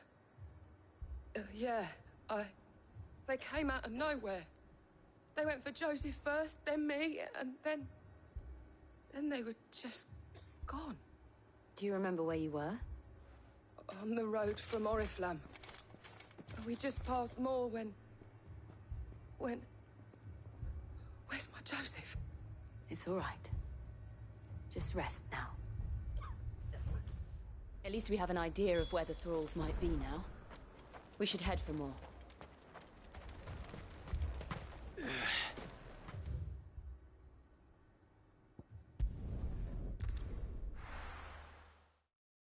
I'm surprised that so many of these teleport points just straight up aren't used. I just remembered, I saw a clip of somebody riding a chocobo. So that's kind of funny. Apparently you can ride chocobos. Makes sense, of course, but it's just funny because, like, oh yeah, I bet that's a side quest I just haven't been dealing with. Well, this is still foreboding. I didn't notice this. I just saw that I could interact with it. So my guess is that, like, the problem is that it's losing ether. Basically, ether is becoming more ambient. Like, more and more ambient. And so my guess is we would eventually... Oh, Akashic, right. I was like, what the heck? Oh, right, Akashic. My guess is that eventually the... Yeah. Like, because all these monsters are Akashic, eventually humans, theoretically, would become Akashic. Or they would adapt. Basically, the world could get reborn in such a way that everybody would have the capability to use magic. This is clearly too much ether, by the way. Everybody should be turned to Akashic husks at this point. Okay, my gosh. Where am I supposed to look here, man? Probably like outside of town or something. Even though, well, whatever. They don't know where I came from. What route I took to get here. What? Oh, what? Okay. Alright.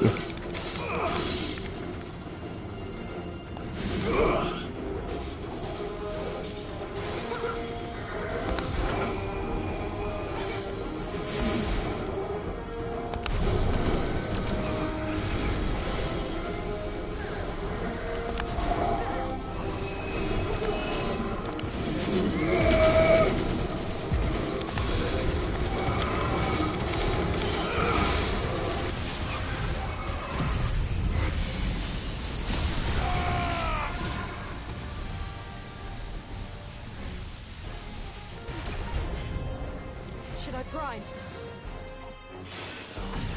Save your strength. Let's try.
this.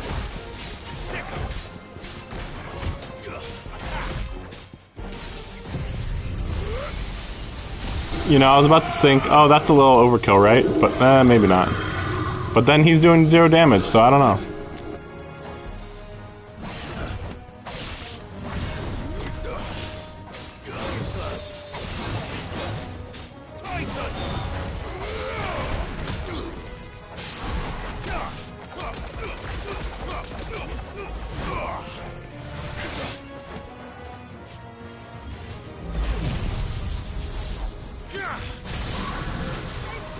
Yeah, I'm pretty done with these guys.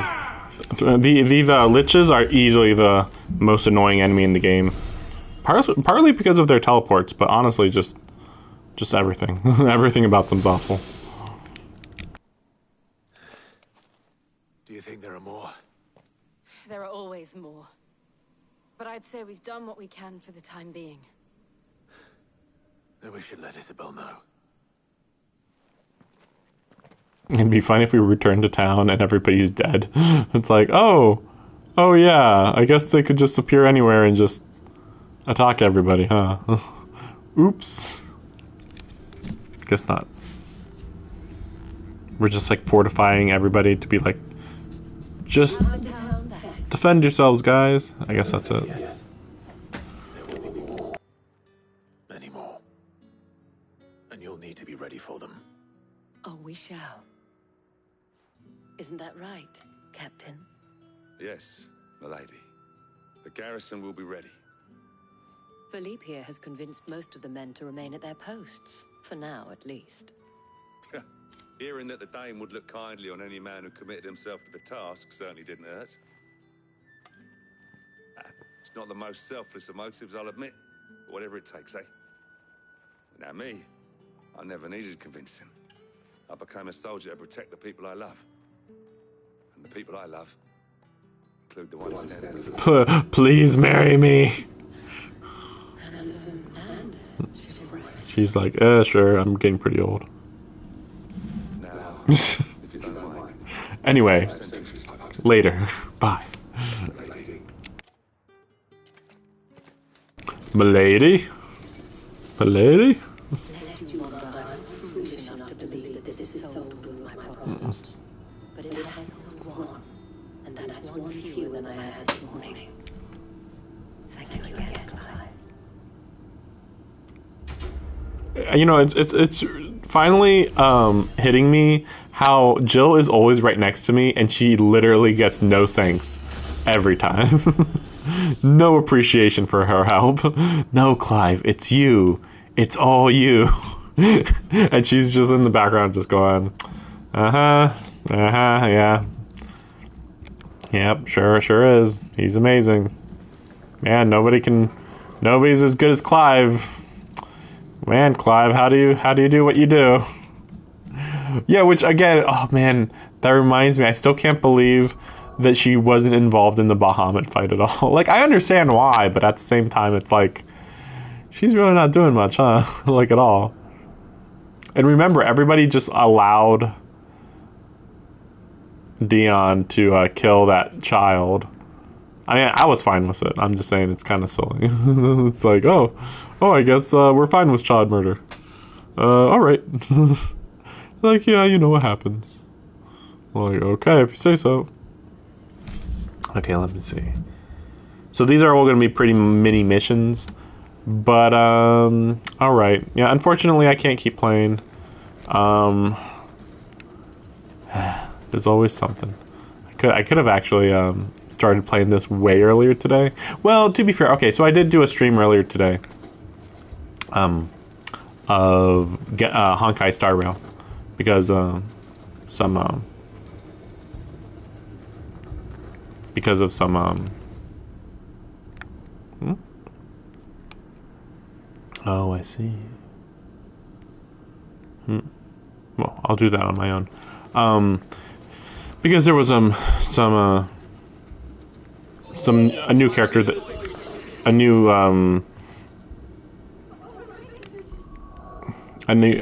character got introduced in Honkai Star Rail. So yeah, I wanted to play that a bit. I think I played that for like an hour or two. Probably at least 2 hours. And it took me weirdly long to get home too, so that was weird.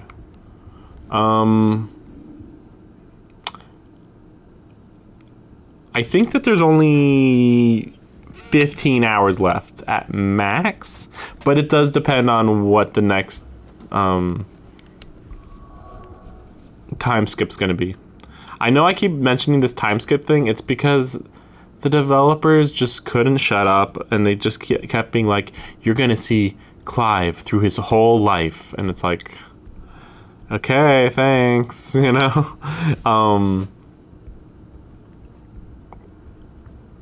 I could be wrong, I suppose. I doubt it.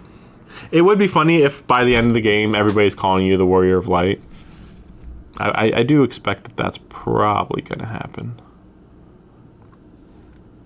Like we're building up to him like beginning the Warrior of Light legend in this world.